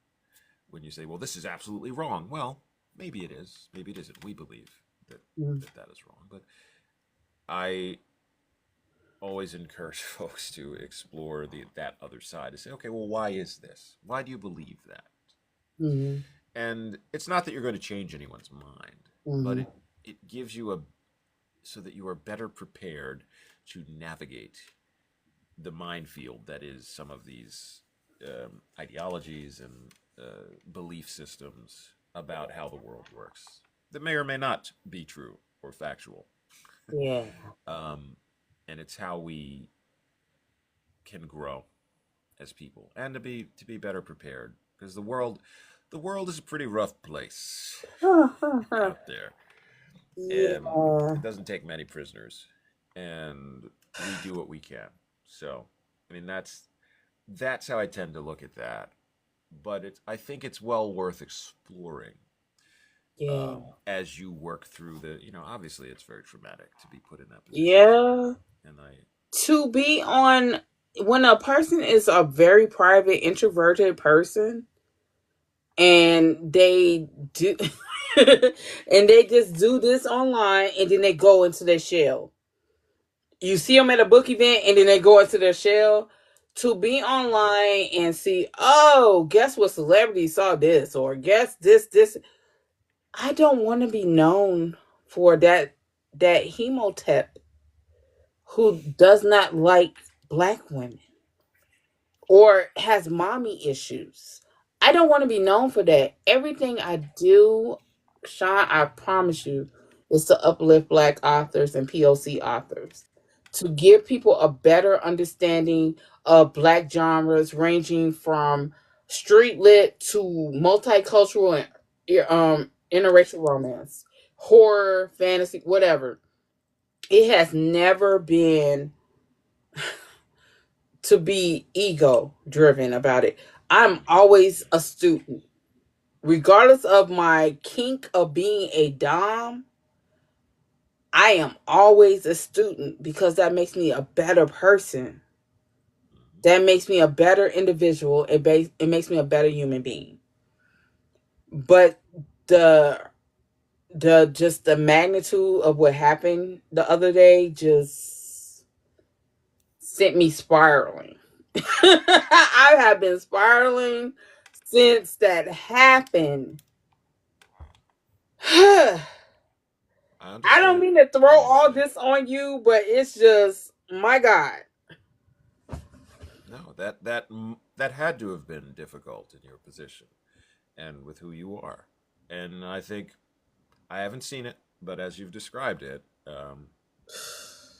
you handled it well. I And tried. perhaps in the future, you turn that so not to be known for that, but utilize that as a catalyst to create greater good. So this happened. You had a bad experience with an interview, and maybe examine your what you want to do and say, well, how can I turn this into a positive? How can I utilize utilize what happened Mm, to make a positive experience and a positive projection out into the world based on that? Because that happened. mm, And how do we talk about it? How do we turn it? How do we use that as fuel for something positive so that you do not let the negative outcome be the final word, but to mm, let it be a springboard for something better to create good from it? Because we have to see that, right? mm. There's no light without shadow, there's no shadow without light. We have to see that Yeah, dynamics again, right? Here it is showing up again. So you need that. So yeah, now how can you use that to shine greater light, to say this is okay, this happened and this is what we've experienced here and this is how I'm going to use this either to explore it or to highlight other people who bring other elements that are antithetical to that, that understand the idea of partnership and unity and supporting each other and not Mm. supporting just simply blanket stereotypes that basically demonstrate a lack of awareness, a lack of knowledge, and greater ignorance to social issues at all throughout the world. Uh, what can you do? I mean, that's for you to decide if you want Yeah. to do that. But I think you can certainly use it as fuel for that, so that you aren't known as the person that did that, but the person who survived that and used it to create even greater positive good. So Yeah. you your platform and what you're doing is much needed and is something that is very much appreciated. So I I think you can appreciate use it that. for such. It's a lot that been thinking about lately, but it's um I know a lot of people think that having a platform or having numbers, because he kept mentioning numbers, but having numbers means something. It don't mean shit to me. I can have one follower, and as long as I'm talking to an author or a narrator or a film person, indie film person, I'm okay. I just, I don't know, Sean. It was just a lot yesterday. Today, I woke up to a lot of shit. I just, um, I just want people to understand. I do this for the kindness of my heart because I truly, my PTSD could have sent me to God. Let's put it like that. And my depression was extreme. Um, Authors saved me. Black authors, in particular, saved me from myself. So, what better way to express my appreciation of them than to talk to them, Mhm. to hear their side of the story, hear what they have to say. Not what I want to know, but what they have to say. So um it was just kind of hard with Omar, you know what I'm saying? It was really hard to hear a black man down black women like that. I dealt with it the whole time I was in the military. So to hear authors that write about black women, down black women, and gr- think grooming is okay, it kind of, you know. So Yeah, I'm it's just, startling. I mean, it's unexpected. You don't expect to hear that, but it's also part of what your purpose here is. So, outside of it being very negative and obviously a disappointment for mm, you and someone you believe, but as you said, you wanted to hear, elevate them, hear their side of the story, hear their perspective. Like that's his perspective. That's valid for him, and that's what he thinks.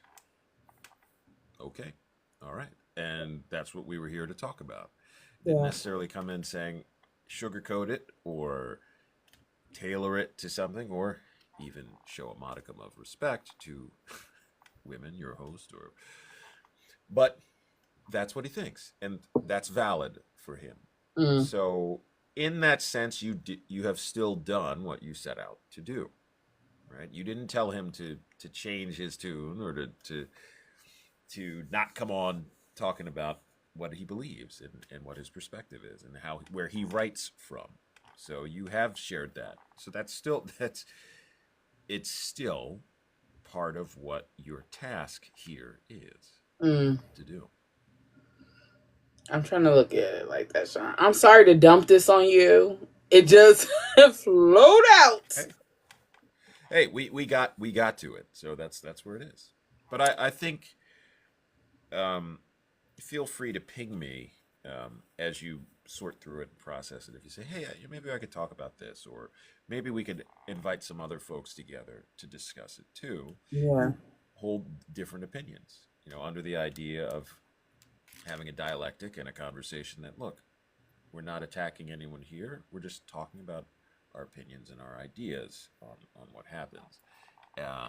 To basically have a debate about it, but not to prove something or to change someone's opinion, but to hear more of Yeah. the exploration of it.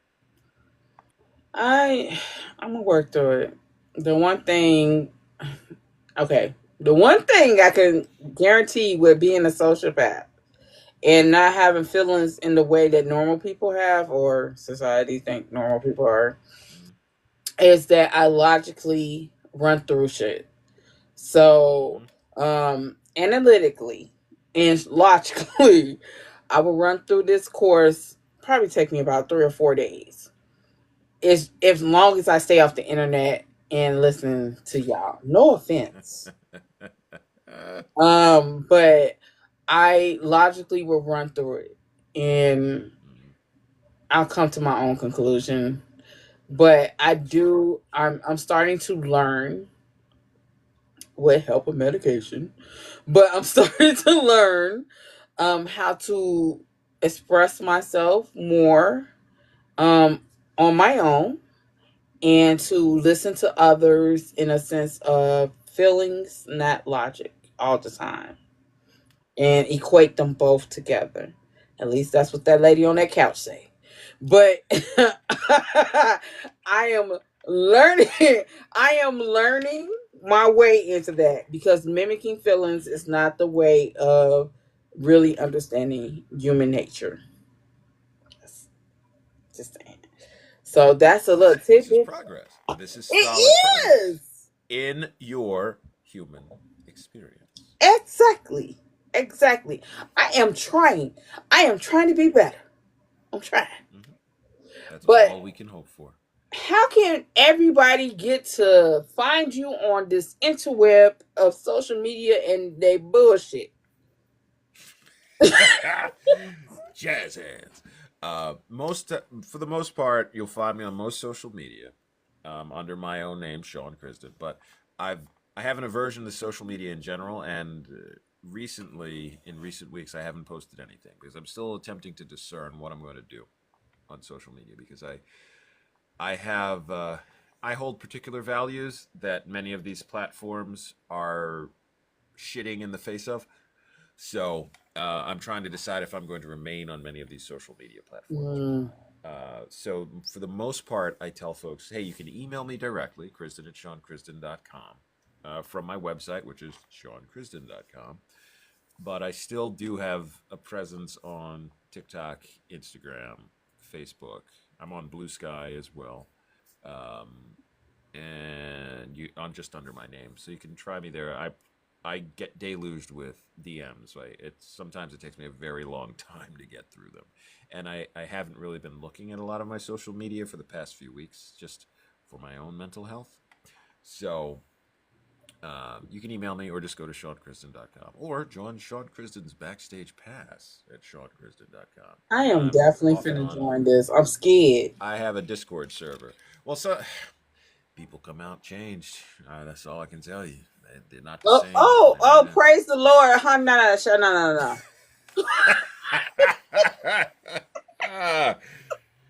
Oh my goodness. Oh my goodness. But that's yeah. So that's how you can catch me. Here, there, and everywhere. How can But an I author appreciate you giving get me you? this opportunity. Let's How go can an back over author? that. How can an author get you for a job? I want to make sure everyone that This came in understand it. what you do. All right. So first, you got to blow the flute 3 times, facing the east at the I'm so sunrise. sick. Email me is the best way for work because, like I said, a lot of things get lost in the DMs. You can try to DM me, but I'm still wading through 2 weeks of DMs right now, so it's Wow. I would say email first. You know, yeah, I enjoy talking to you. We are going to have to chop it up again. Matter of fact, hold up. I am here for you. Myself and my business partner Shannon have a book tour. Mm. I don't know what you're doing in July, but we have one in Arlington, Virginia, that is for book romance authors, and we're doing a banquet for narrators to Oh, okay. A appreciation. banquet. You talking food? We talking food? Yes, food, good food. Oh, now Good food. let me tell you something. Mm. If you gonna feed me, whew. Now you most people that know me too is that if you have barbecue, and I'm talking good smoked meats, not just grill. I mean, I'm talking you smoked everything. I will do some bad things that we can't talk about in a dark alley for good barbecue. But How about I email you the details and you tell me if you want to please do, come? please do. Because we have multiple events and we have a big one, a melanin ball in um, Las Vegas of next year in February. It's going to be a pajama jam, house party theme, house party too, and it's going to be at a Las Vegas hotel. I would love to have you as a featured narrator. Your room paid for by us. Yeah, your room paid for by us, and you come there and have your own table and talk about your narration, or even have samples of your narration. I'm just saying. Okay. Okay. Mhm. Hey, well, yes, definitely email me. Definitely I email me will. because I haven't booked many events this year. Hmm. Because I've just been avoiding all of it. I had a bunch of offers for things, but I said, all right, well, I'm looking at when I'm traveling, and usually I book a year out anyway. Um, in fact, I have a con this weekend that I have to do, but that's for games and animation. Are you But coming to C2E2 next year? I have not booked it. I have not Please booked it. do so I can meet you in person.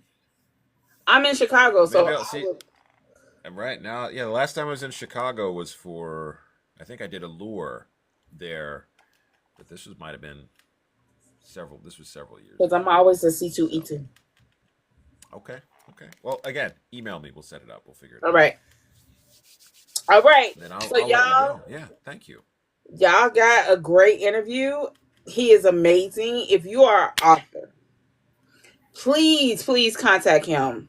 Please contact him because he is amazing. Y'all heard his growl. Can I get a growl again?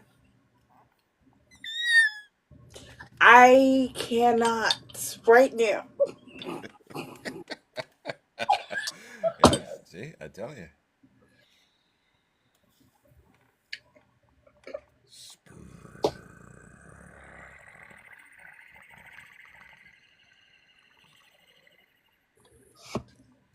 And on that note, we out of here.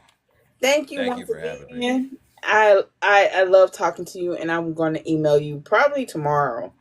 Not today, not tonight, but tomorrow. I'm going No to email you worries. with No all worries. that information. I will be here. And thanks to everyone who was in the chat. I love all of you. I didn't get to read all of them, but I'll definitely She come said back. Soda Black says she can't find the email. Okay, I put it in the chat, but I'll type it up again. I can't just put my email out there in the world. People emailing me all every kind of which way. What's wrong with y'all? I'm hollering, y'all. Please go to his website. There's a link tree, a link thing in his website. Yeah, I put it in there too. Wait, you said you were a black belt too. I am. I've been Interesting. fighting since I was in the Marine Corps before I went over to the Army. I Oh, was I did CQC combatives. I was I did taekwondo. I've been boxing since I was in the Marines. I do MMA. I lift weights. I've been a bodybuilder. Play rugby. Play football. Uh, I am a hands-on chick that don't mind contact sports. I don't Love mind it. getting Love it. hit. I think it's funny when someone hits me because it just fuels my anger. I Hmm. take the anger of the Yeah, world out on people. I understand. I've Oh my God, my taught PR martial arts for person. many years and was a fighter What? Oh, myself. what I martial get it. arts did you do? I started with Kempo, then moved to Wing Chun Kung Fu and Krav Maga, and then cross I've trained been somewhere wanting else. to learn Krav Maga so. God, I want to learn that so bad. I'm It depends on Taekwondo. where you go and which part of the schism you're on, because some of it is suspect. But it Oh, depends on what you want out of it. If you want street effective self defense, or if you want to get involved in the politics of it and some of the woo.